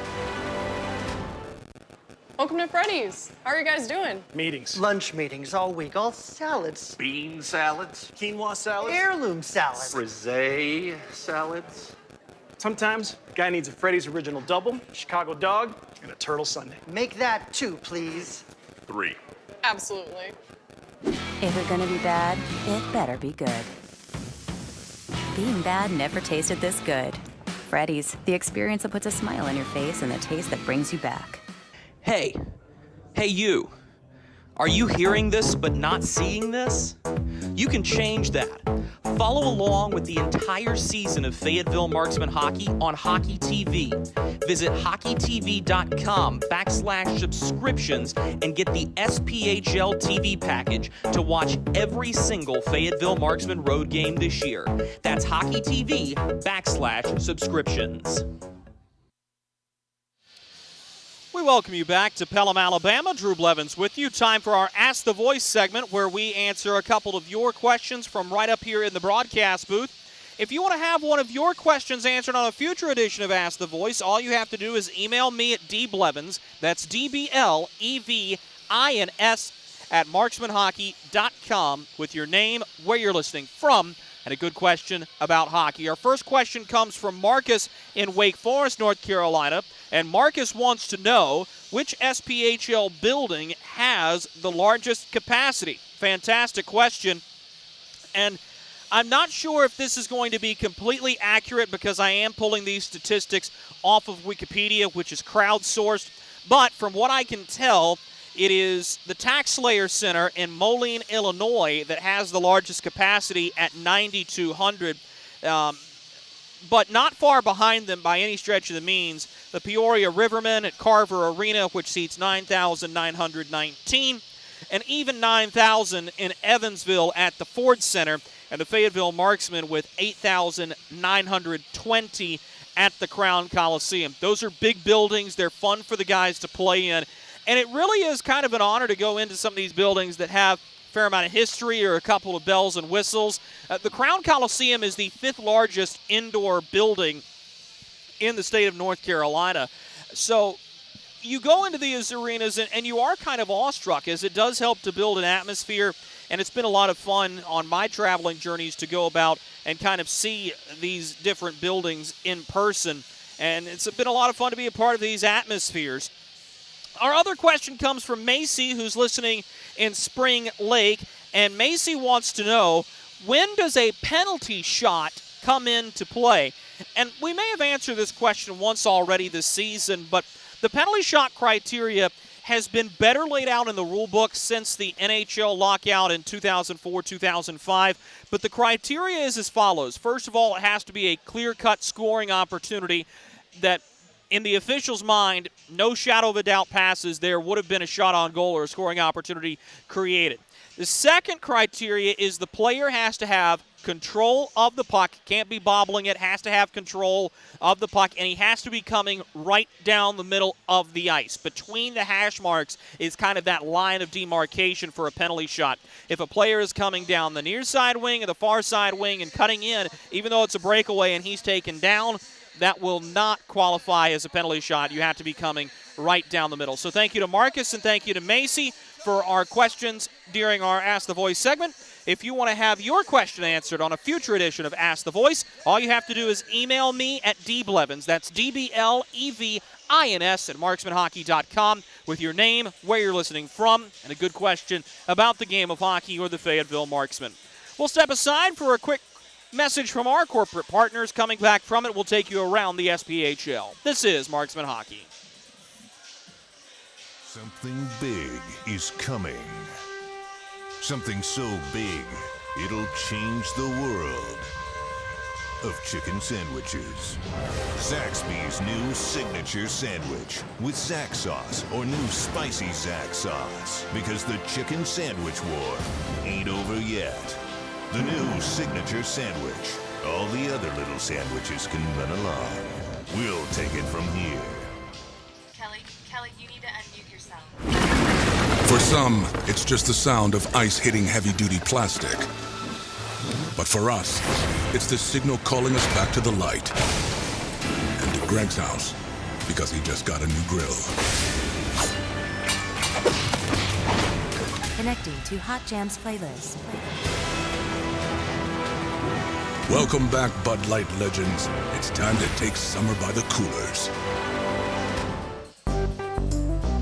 Experience the thrill of being a Fayetteville Marksmen season ticket holder and all the benefits that come along with it, including your same great seat for 28 or 14 home games, exclusive season ticket member events, and an opportunity to enjoy discounts on food and beverage and merchandise at the Crown Coliseum. Skate to marksmanhockey.com/season tickets to learn more. Hey you. Are you hearing this but not seeing this? You can change that. Follow along with the entire season of Fayetteville Marksmen hockey on Hockey TV. Visit hockeytv.com/subscriptions and get the SPHL TV package to watch every single Fayetteville Marksmen road game this year. That's hockeytv.com/subscriptions. Welcome to Freddy's. How are you guys doing? Meetings. Lunch meetings all week, all salads. Bean salads. Quinoa salads. Heirloom salads. Frisee salads. Sometimes a guy needs a Freddy's Original Double, Chicago Dog, and a Turtle Sundae. Make that 2, please. 3. Absolutely. If you're gonna be bad, it better be good.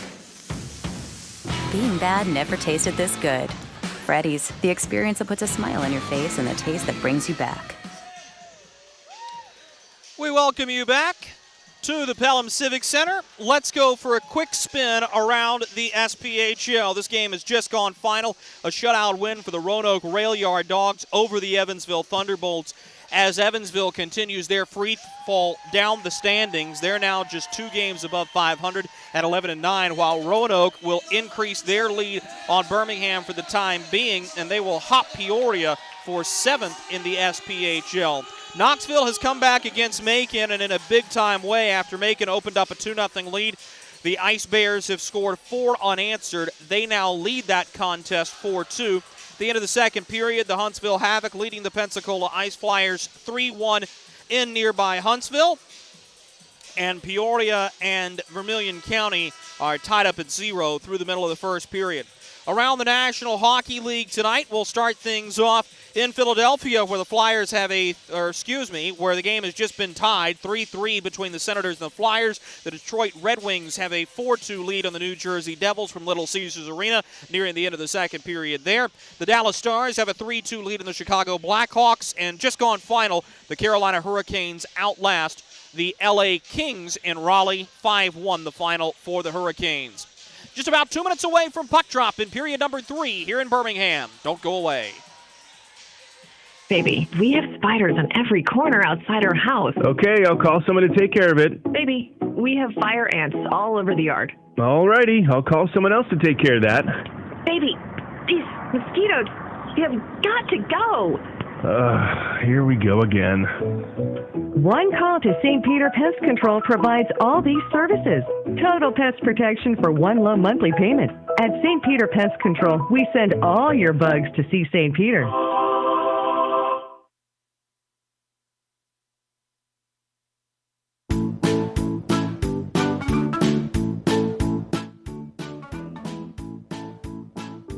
Mikey? Carolina's Dentist offers the best in oral care and technology. Hope you're brushing twice a day like we discussed. And don't forget to make that 6-month appointment, okay? We'd like to keep those pretty white teeth looking good for you. Come experience positively different dentistry at Carolina's Dentist, the official dentist of the Fayetteville Marksmen.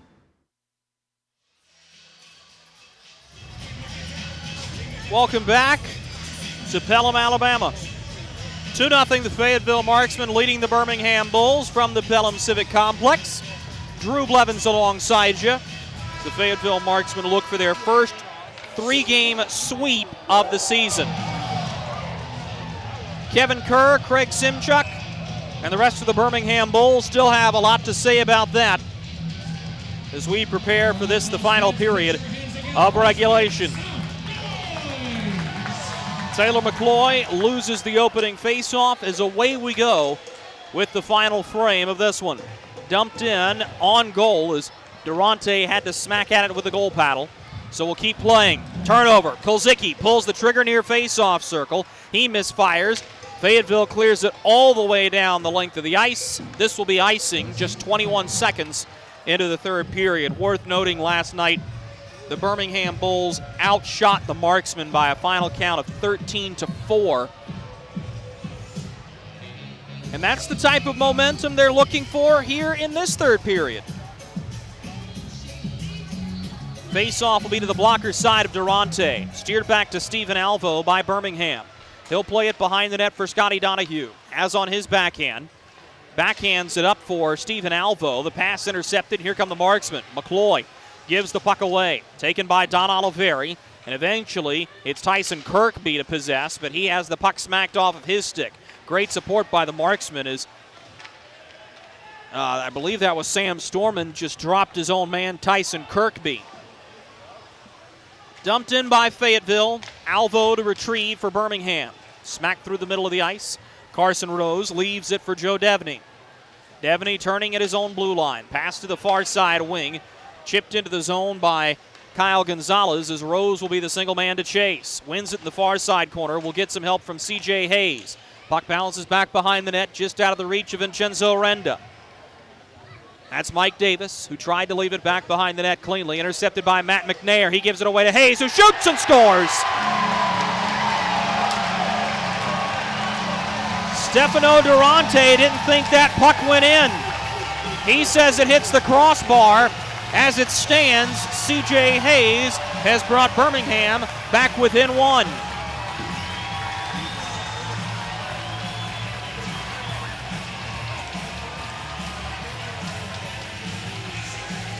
That's all started by a turnover created by Mike Davis. The near side face-off circle. The Birmingham Bulls are on the scoreboard. Just a minute and 22 seconds into this third period. C.J. Hayes will have his 6th goal of the season as Birmingham looks into the slot. Swept just wide. Davis had a golden opportunity in front with help from Rose. Now Hayes to the middle blue line. Schumacher backhands it into the far side corner. Carson Rose will take it there. He flings one toward the net, wide of everybody. Brody Duncan holds the line for Birmingham. Sends it into the goaltender's trapezoid where Davis will engage with his man. Hard hit. We've got a delayed penalty coming up. It'll go against Birmingham. Skated ahead by Matt McNair with Durante to the bench. He shoots wide of the far goal post. Tanner Fraze will edge out Mike Davis for it, who tried to haul him down. Davis reaching for the puck. Mccloy takes it away. Puts it in space for Alex Sereno, who will forehand into his own end. Settled there by Alexis Girard. Gives to Don Oliveri. Slides it ahead for Taylor Mccloy down the near wing. Crafty little pass for Noski. He shoots, was effective all the way through. The rebound pushed just wide of the far goal post. Birmingham will touch, and the Marksmen will go a man up. It's going to be a boarding call against the captain, Mike Davis. Davis will take a seat for the second time in the game. Penalty comes 2:32 into the third period, so the Marksmen go back on the St. Peter Pest Control power play, where they have scored both of their goals today. St. Peter Pest Control provides year-round pest control solutions. Send all your bugs to see St. Peter. Casey Kolzicki having a long discussion with Jason Lorty, the referee here, as Davis is incapacitated in the penalty box. Kolzicki continues the conversation down to the goal crease of Hayden Stewart. Lorty will skate away as Kolzicki will tow in for the face-off. Mccloy for the Marksmen wins it to the point in Don Oliveri. Slides near side for Kirkby, gives to Oliveri, one-timer, rebound, scores! Tanner Fraze from his office at the far side goal post gets the goal back, and the Marksmen lead 3-1. Tanner Fraze with his 5th of the season. The Marksmen have their 3rd power play goal of the evening. This one comes just 2:39 into the final frame, and the Marksmen add a little bit of breathing room.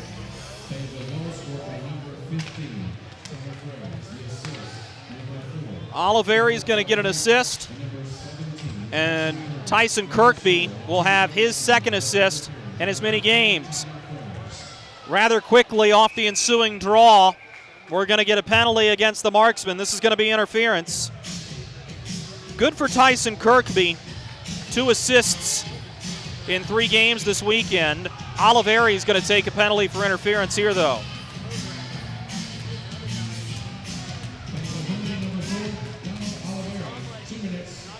This penalty comes 2:53 into the third period. So right back to the Freddy's penalty kill go the Marksmen. And I really hope you were not late getting back from your popcorn break, as you've missed 2 goals and 2 penalties. Less than 3 minutes into this period. Rose fans on a wrist shot, has to play it to the near side corner for Davis. Lets it go for C.J. Hayes. Another stick lost. It's Durante who's lost his twig. It was taken out of his hands by Mike Davis. Officials didn't see it. C.J. Hayes will slide to the near side corner. Durante still without a stick. Schumacher gives near side. Rose fires off of the stick of Jarrett Cupp and way out of play, as Durante is telling Jason Lorty, you've got to watch the goal crease because Mike Davis swept the stick right out of his hands.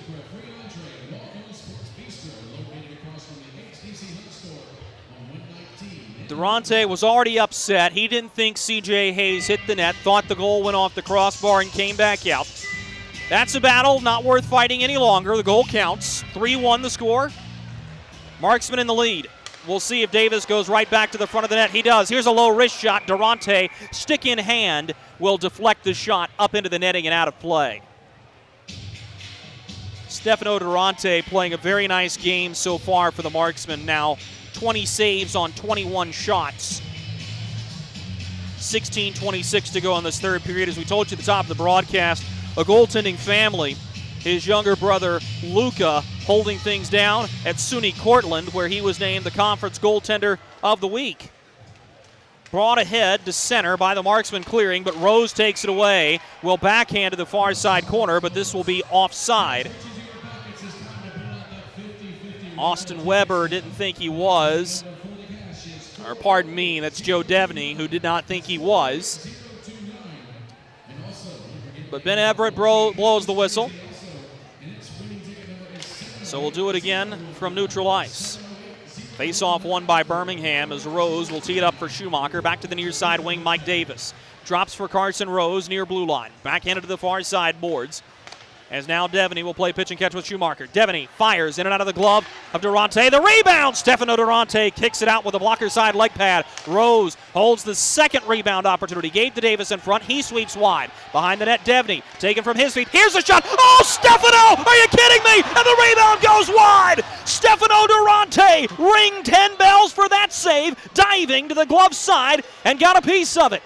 At the far face-off circle, Birmingham will slide it into the slot. Good stop by Durante, who had his stick down and cleared out by the Marksman. 25 seconds left on the Oliveri minor, and Stefano Durante with a huge stop for the Marksman. To the near side wing, Stephen Alvo, one last rush on the man advantage for Birmingham. Near side corner, he'll play it all the way around the dasher. Dave Nippert in the foot race for it, gets help from Gonzalez to hold. Dave Nippert far hash marks. Slides a pass to Stephen Alvo, who winds up, fakes the shot, gives to Gonzalez. He tees up the wrister, blocked by Matt McNair. McNair unable to clear. Here's a long drive. Durante leaps to make the save off of his chest. Harrison Harper takes it for the Marksman back behind the net. Puck is in the slot. Durante says no twice with Scotty Donahue lurking in the goal crease.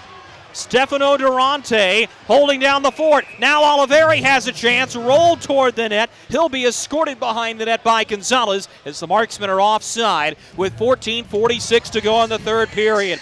Great chances, better saves by Stefano Durante. 3-1 the score remains.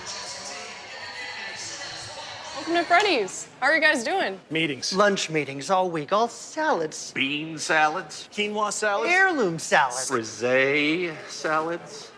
Sometimes a guy needs a Freddy's Original Double, Chicago Dog, and a Turtle Sundae. Make that 2, please. 3. Absolutely. If we're gonna be bad, it better be good. Being bad never tasted this good. Freddy's, the experience that puts a smile on your face and the taste that brings you back. Stefano Durante with a huge save on that last Birmingham power play keeps this game at 3-1 in favor of the Marksmen. The Bulls have taken the game lead in shots on goal based on what they did on that man advantage. But as has been the story of the weekend for this Birmingham squad, they just can't find the net.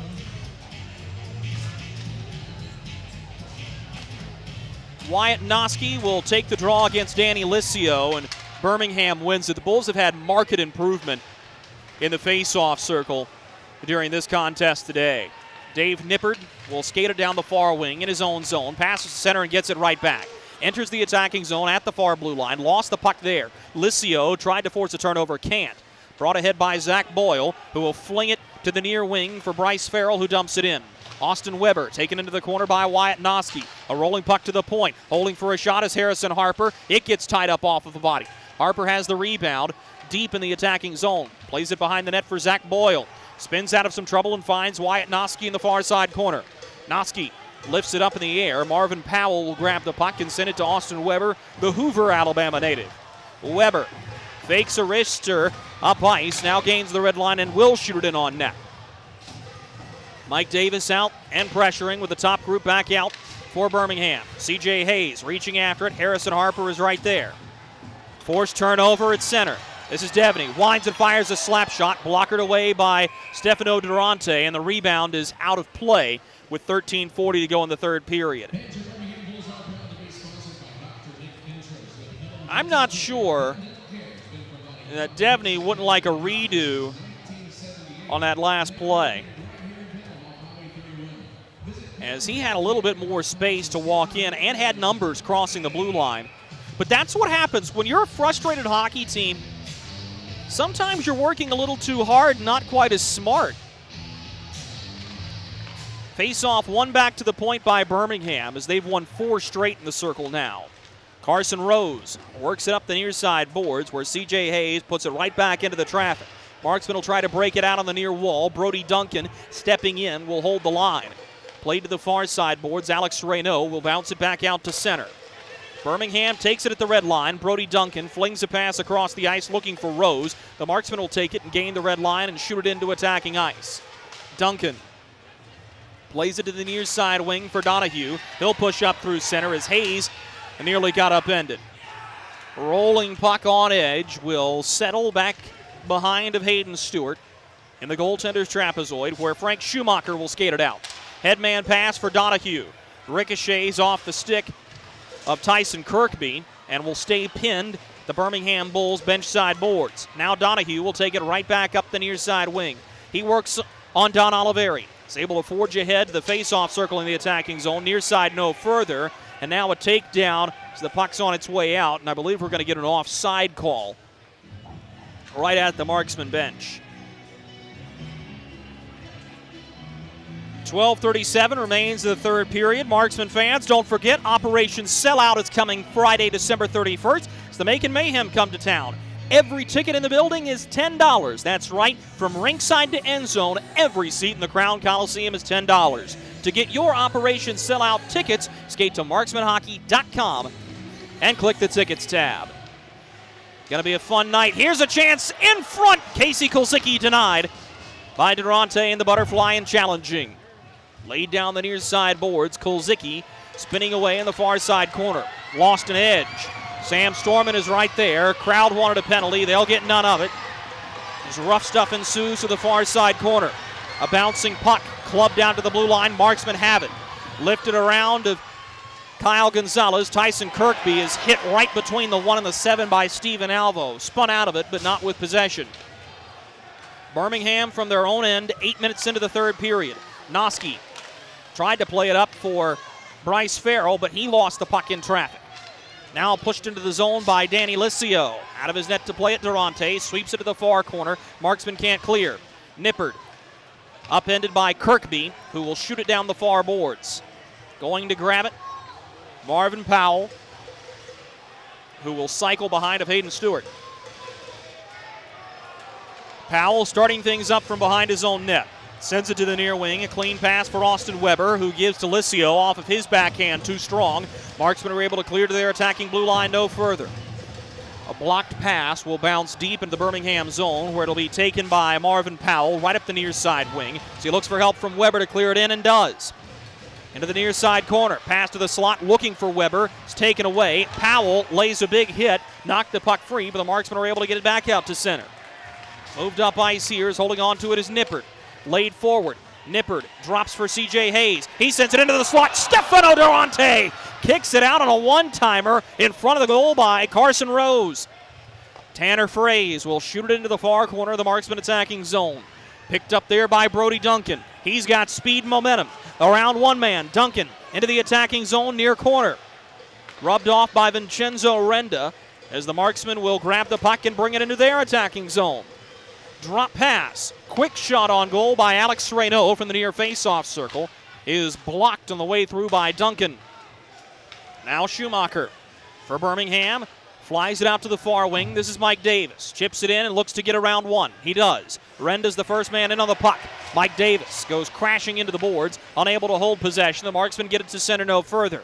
Circling here is Kyle Gonzalez. He works ahead of the attacking blue line. Gonzalez pulls the trigger on a shot. It's blocked. Puck is in the slot. It's taken away by FX Girard. He's got speed, trying to get around Steven Alvo, and does. Bottom of the far face-off circle in the Marksman zone. Backhands up to the point as he just ran out of room. Taken back by Scotty Donahue. Feeds Casey Kulzicki on the far sideboards. Kulzicki will drop for Steven Alvo. Alvo on his forehand at the far blue line. Turns and backhands one low, but we're going to get a penalty called by Ben Everett, the linesman, and that means it's too many men.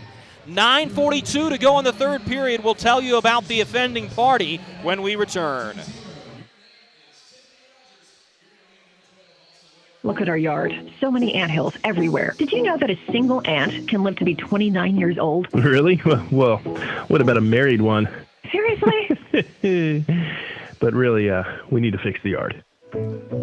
St. Peter Pest Control handles all your mosquitoes, ants, spiders, cockroaches, and even rodents. St. Peter Pest Control provides full home pest protection and consistent treatment of ants and mosquitoes in your yard, too. At St. Peter Pest Control, we send all your bugs to see St. Peter.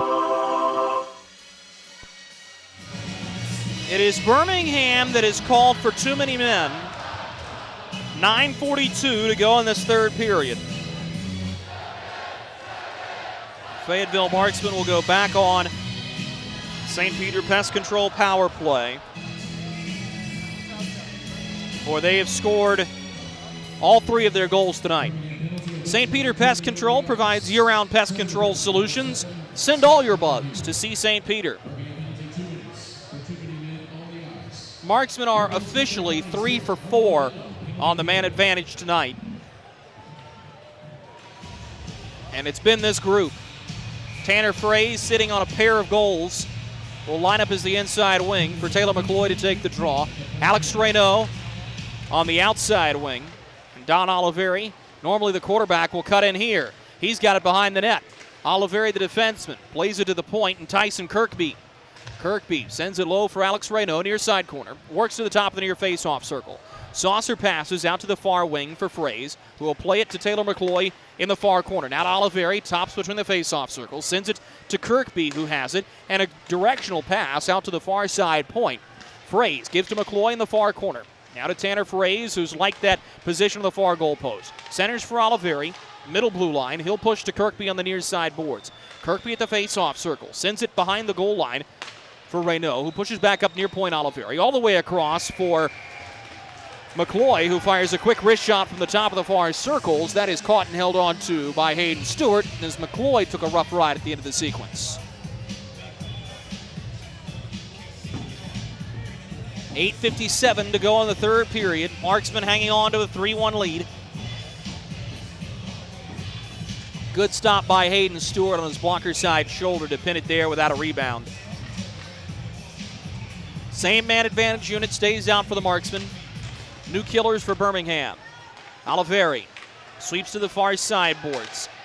Now Kirkby will take it to Oliveri. One-timer tipped on the way through just wide with Reynaud lurking in front. To Kirkby. Oliveri between the circles. Swings wide for Tanner Fraze. Far side hash marks. Plays to Mccloy in the far corner. He'll leave for Fraze, who trades places with him. Passes to the point. Nobody home as Kirkby was lined up low. Oliveri regroups at the red line with 2 new power play members getting out for the Marksmen. Reynaud sends it off the end wall. FX Girard jockeying for position. He can't get it. And now the rest of the line change coming with a clear by Birmingham. 35 seconds to go in the Marksman man advantage.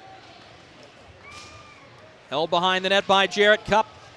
He'll look up ice. Pushes forward, and here comes McNair. Gives out to the far side wing. Now Matt McNair will turn with the puck one more time. McNair has the puck sky high up in the air. Did that hit the netting? I believe it did. Sticks converge to send that puck way up. I believe that's going to be deemed to have gone off a Birmingham player. So the face-off will stay in Marksman attacking ice.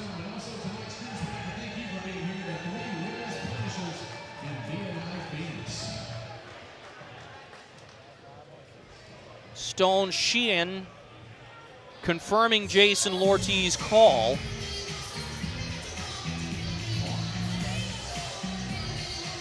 The face-off will be to the glove side.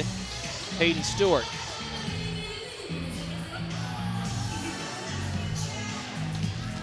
Kolzicki thrown from the circle for delaying.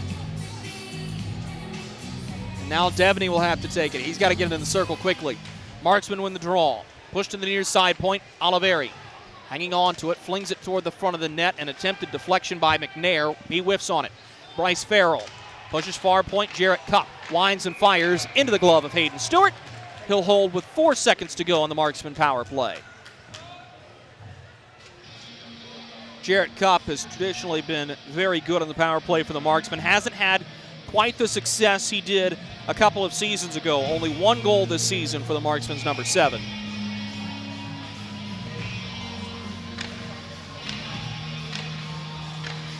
Jason Binkley and Corey Melkert will reset to a more usual line combination here with 2 defensemen out, Storman and Oliveri, and that's why Storman has to field the clearing attempt to prevent Scotty Donahue, who is serving the too many men on the ice penalty, from having a breakaway. Behind the net, though, Donahue looked to sweep it to the slot. It's intercepted. Taylor Mccloy backhands forward. FX Girard. He's off to the races on the breakaway. Backhander. Stewart says no. Rebound. Shoveled toward the front of the net. Hayden Stewart got a piece of it with a glove. Now bounced in front one more time. And Steven Alvo will corral and calmly play behind the net. Alvo circles from the near goal post. Fires a cross ice pass to Kolzicki at the far boards. He'll dump it in, crossing the red line. 7 minutes to go in the third period as this puck is up into the netting, out of play, the near side corner. That face-off should stay in the Marksman zone, and it will.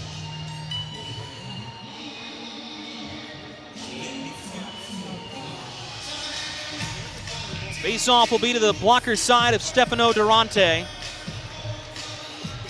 7:03 to go, third period, 3-1 Marksman lead. Looking to finish off their first 3-game sweep this season.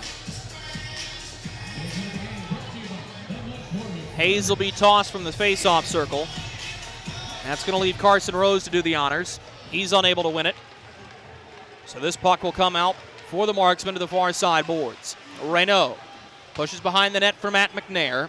He sidesteps Marvin Powell. Now Reynaud has it near goal post. Circling in the near corner. Backhands to McNair, who catches. Moves to the slot. Corralled by Fraze, will have to give to Vincenzo Renda. Now Fraze with a one-timer off of Rose, way up on the protected netting, and I think that ended up going over it. About 10 rows deep in the seats. I mean, that went way up there into the corner of section 102. Good block by Birmingham as the Bulls starting to keep an eye on that clock. Face-off won by the Marksmen, near sideboards, just played back behind the net. Kirkby knocks the puck free, everybody jockeying for position. Kirkby loses possession as the Bulls will skate it right back up the near side wing. Driven in by C.J. Hayes as he's got Mike Davis looking for the puck. He can't catch up to it. Mccloy for Fayetteville. Works off the far sideboards. This is a bouncing puck that is taken by Davis. He'll push to Brody Duncan. Swings to the near side boards. Austin Weber will forehand to Schumacher, who backhands it in across the blue line. Behind the net to retrieve, Dave Nippert. Puts it off the end wall, and Casey Kulzicki will take up the fight. Pardon, that's Weber. Gives to Licio, high slot. His wrist shot blockered away by Stefano Durante. 5:45 to go, third period. To the far side boards. A rolling puck is taken by Licio at the far point. Plays to Schumacher. He looks to the slot. For Duncan, the pass taken away on a good defensive stick by Jarrett Cupp. Line held by Duncan. He smacks it forward to Dave Nippert. Pulls the trigger. Durante says no in the butterfly. Taken behind the net. Nippert backhands to the point. Schumacher back for Nippert near wing. Touches to Weber behind the net. He's met by Jarrett Cupp and Vincenzo Renda.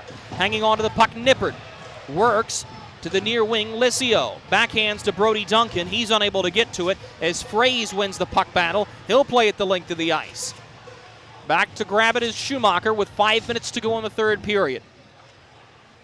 He'll leave for Kyle Gonzalez.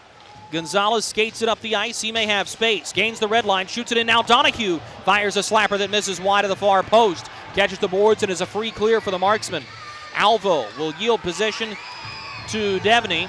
Tried to backhand it into attacking ice. Having none of it and pitchforking it ahead was Alex Reynaud. Behind the net, Birmingham takes it. A takedown behind the net. Alvo lost his footing but was able to move the puck up ice. Alvo will get it back at his own blue line. The defenseman Alvo pushes to Casey Kulzicki. He's unable to get it into attacking space. Farrell's back one-on-one, awaiting reinforcements. Toe drags but lost the puck.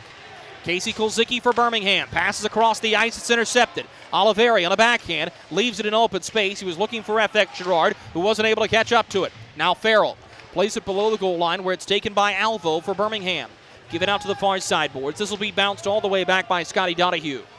Retrieving for the Marksman, Vincenzo Renda. Will leave for Jarrett Cupp. Fires to the near side wing. Fraze will gain the defensive blue line, sends it down the far side boards on a cross-corner clear. Never made the goal line in time, so icing is waived with south of 4 minutes to go in the game. Brought ahead by the Bulls, C.J. Hayes. Plays it off a shin pad. Carson Rose picks it up. Now to Hayes. Top of the far face-off circle. Rolls it low for Rose. Fires an off-angle shot that misses wide. Here's a drive from Schumacher. Caught and held onto by Durante. 3:35 to go in the third period. Marksmen looking to close this one out, leading 3-1.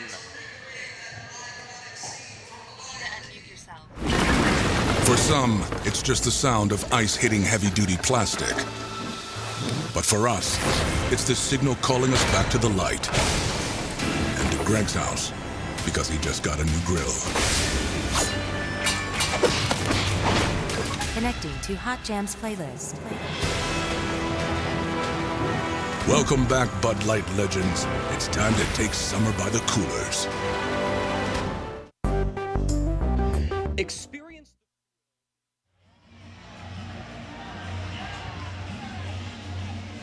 .335 to go, third period.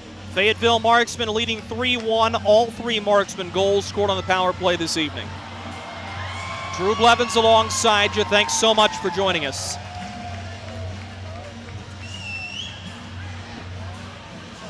Face-off will be in the Marksman defensive zone. We'll keep an eye on Hayden Stewart for you. He will go back to his goal crease for the time being. A little different situation this evening compared to last night. Stewart stayed on the bench on an ensuing Bulls power play. Marksman scored the empty netter. Craig Simchuk and Kevin Kerr looking on. And we'll keep an eye on Stewart for you. Face-off won by the Marksmen, so he'll stay put for now. The breakout to the far boards is stopped by Carson Rose. Mike Davis will go in to jockey for position. Davis has been held at bay all weekend. Davis has the puck in his skates. It's finally dug free by the Marksmen with precious time ticking off the clock for Birmingham. Up the far side glass, high in the air. Schumacher got a glove to it legally. Backhands it into attacking ice, but Davis had to touch up. Played to the near wing. Girard will forehand all the way down the length of the ice where C.J. Hayes will go to get it. Hayes skates the puck ahead. Stewart looking to the bench. C.J. Hayes driving in on the backhand. Pushes a shot wide. Schumacher holding the line here. Knocks it low. Picked up by Devaney. He fires one toward the net off of skates. Resets, fires a slap shot off of a marksman's stick. And that puck will be cleared out by Fayetteville to the far side boards. Could be a chance for Alex Reynaud down the far wing. Reynaud toe drags in the backhand. Stewart makes the save with one marksman. That's McNair crashing into the net. And that puck is covered by Hayden Stewart with 2:31 to go in the third period. Next up for the Fayetteville Marksmen, the Thursday before Christmas, they'll head to Roanoke to take on the Rail Yard Dogs, who are starting to look like a much more formidable opponent than they did at the beginning of the year with their 4-0 win over the Evansville Thunderbolts earlier this evening. You can catch that one right here in the Marksman Radio Network as well as Hockey TV. Smacked around to Joe Devaney, who will have it on the far side boards. Devaney gains possession at the red line. Shoots to the near side center ice stripe for Casey Kulzicki. Tried to play it low. It goes off of the glove of McNair. Line held for the time being by Kyle Gonzalez. Back behind the net, a hard hit delivered by Kulzicki as Alvo has to pinch the far hash marks to hold the line. To the bench goes Hayden Stewart.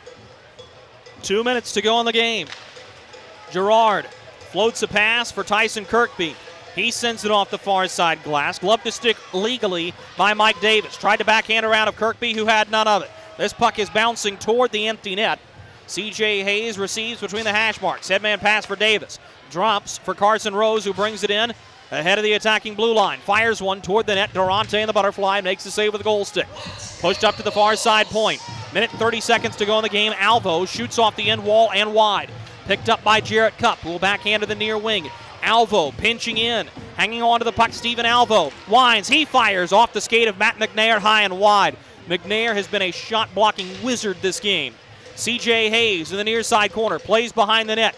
Davis squaring up in front. Now Hayes, his pass intercepted. Clear to the empty net, just wide of the near goal post. This is going to be icing. A minute and 5 seconds to go in the third period. 3-1 the Marksmen lead. And I'd imagine there will be a timeout coming very soon.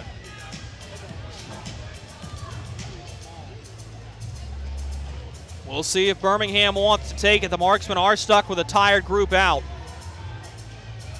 Casey Kulzicki looks at the referee, Jason Lorty, and he will call the timeout. So with a minute and 5 seconds to go in the third period, let's look back on the story of this hockey game. It starts 8:01 into the first period with Tanner Frey scoring, assisted by Taylor Mccloy and Don Oliveri. Same players, different grouping. At 14:53 into the first period, Oliveri scoring his 5th of the season. Tanner Frey's and Taylor Mccloy assisting. Both of those goals come on the power play. We had to wait till the early third period for C.J. Hayes to put the Bulls on the board with Birmingham's first goal of the weekend. For C.J. Hayes, his 6th goal of the season from Mike Davis made it 2-1. And just a minute and change later, Tanner Frey's on the power play from the far side goal post makes it 3-1. That's where we are now.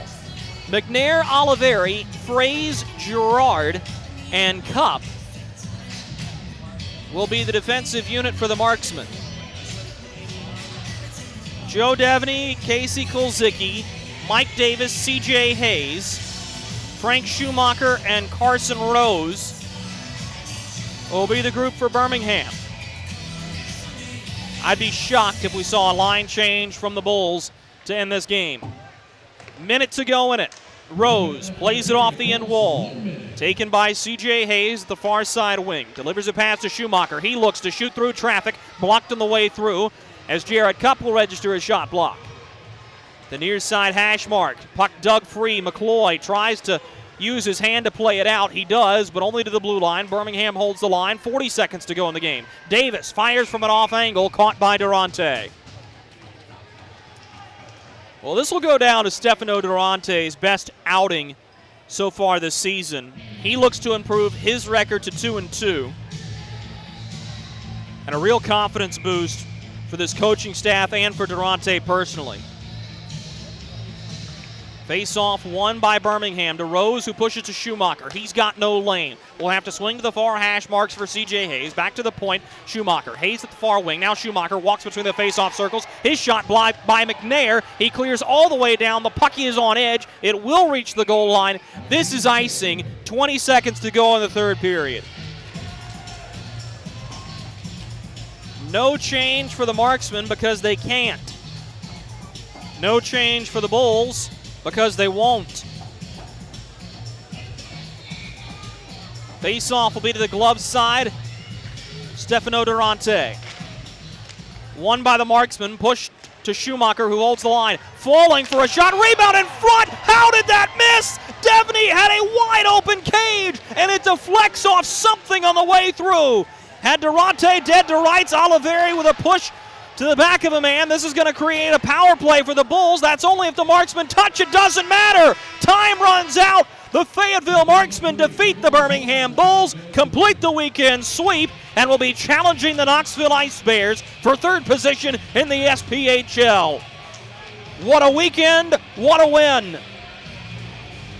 Painted orange and black.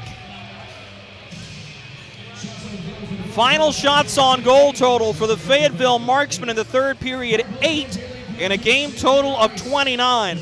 For the Birmingham Bulls, a whopping 15 for a game total of 33. We'll be right back after these messages for Marksman postgame. This is Fayetteville Marksman Hockey.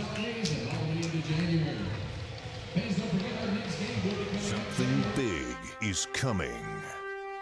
Something so big, it'll change the world of chicken sandwiches. Zaxby's new signature sandwich with Zax sauce or new spicy Zax sauce, because the chicken sandwich war ain't over yet. The new signature sandwich. All the other little sandwiches can run along. We'll take it from here. Kelly, you need to unmute yourself. For some, it's just the sound of ice hitting heavy-duty plastic. But for us, it's the signal calling us back to the light. And to Greg's house, because he just got a new grill. Connecting to Hot Jams playlist. Welcome back, Bud Light legends. It's time to take summer by the coolers. Something big is coming. Something so big, it'll change the world of chicken sandwiches. Zaxby's new signature sandwich with Zax sauce or new spicy Zax sauce, because the chicken sandwich war ain't over yet. The new signature sandwich. All the other little sandwiches can run along. We'll take it from here. Kelly, you need to unmute yourself. For some, it's just the sound of ice hitting heavy-duty plastic. But for us, it's the signal calling us back to the light. And to Greg's house, because he just got a new grill. Connecting to Hot Jams playlist. Welcome back, Bud Light legends. It's time to take summer by the coolers. For the final time this weekend, we welcome you back into the broadcast booth of the Pelham Civic Complex Ice Arena, where the Fayetteville Marksmen prevail victorious in another hard-fought contest over the Birmingham Bulls. The final score of this one, 3-1. And for the Fayetteville Marksmen, this is a defining victory. This is hard-fought. I thought the Marksmen got better. They weren't perfect, but they got the job done. And for Corey Melker and company, shorthanded without Shane Bednard tonight, who was ruled out as a game-time decision. They actually played a roster spot down with only 15 guys. So this is a big win for Fayetteville, and one that creates a little bit of momentum, as now they're on a 3-game winning streak going into what should be a really good Thursday night matchup in Roanoke on the Thursday before Christmas, December 23rd. Let's go ahead and put this game on reset for you. We'll start things off in the first period where the Fayetteville Marksmen are able to find their scoring touch. Once again, Tanner Fraze on the power play from Taylor Mccloy and Don Oliveri, 8:01 into the first period. Oliveri would follow up with a goal of his own in the first on the power play, 14:53 into the frame to make it 2-0. And you thought the Marksmen were going to have a chance to kind of run away with this one. You worried were the Bulls going to be able to keep up that speed, physicality, and pressure throughout the entirety of the hockey game. We get the answer to the question, which is a resounding yes. And Birmingham put on a ton of pressure in the second and third, almost identical to what they did yesterday. This time it's Stefano Durante, who's the hero in net for the Fayetteville Marksmen, is not able to get the shutout bid as C.J. Hayes breaks it just a minute and 22 seconds into the third period. Birmingham put 15 shots on net in the final frame of regulation, and Stefano Durante calmly and coolly made a lot of really good and timely saves. None more important than the diving save he made at the far goal post with the glove on Mike Davis, who was held without a goal this weekend against the Marksmen. Tanner Fraze would score on the power play, 2:39 into the third period, to make it a 3-1 win for the Fayetteville Marksmen. Our 3 stars of the game are brought to you by Bubba's 33. You can visit them in the Westwood Shopping Center. Good times, good food, Bubba's 33. Third star of tonight's game will be Stefano Durante, who comes away with 32 saves on 33 shots. He was a major player tonight, and I really thought that he was something special and really good. Second star will be Don Oliveri, who will end up getting credit for the game-winning goal. And then the first star is Tanner Fraze, and it really does make you wonder, had Tanner Fraze not been injured in early November against Knoxville, what his statistics would look like, because he was special this weekend, and you knew he was anxious to return. But Corey Melkert said aside from the points he gets, and he'll end the weekend with 2 goals and 2 assists, but aside from that, looking at the little things that he does right, penalty killing, defensive awareness, being able to be in the right position, going to where the puck is going to be, not where the puck is. He is somebody that has crafted for himself a very nice niche spot here in Fayetteville and is utilizing that roster spot to his advantage and for the benefit of this Marksman group. Final shots on goal total one more time for the Fayetteville Marksmen, 29, for the Birmingham Bulls, 33. That'll do it for us here at the Pelham Civic Complex. The Fayetteville Marksmen will have a very nice bus ride home as they take 6 points out of the 3 games this weekend. Can't do any better than that. Our next broadcast will be on Thursday, December 23rd, as the Fayetteville Marksmen head back to Berglund Center to tangle with the Roanoke Rail Yard Dogs. Puck drop is at 7:05 p.m. We'll have pregame coverage starting at 6:50 here on the Marksman Radio Network and Hockey TV. Folks, until next time, I'm Drew Blevins. We hope you enjoyed it as much as we enjoyed bringing it to you. Until next time, good night.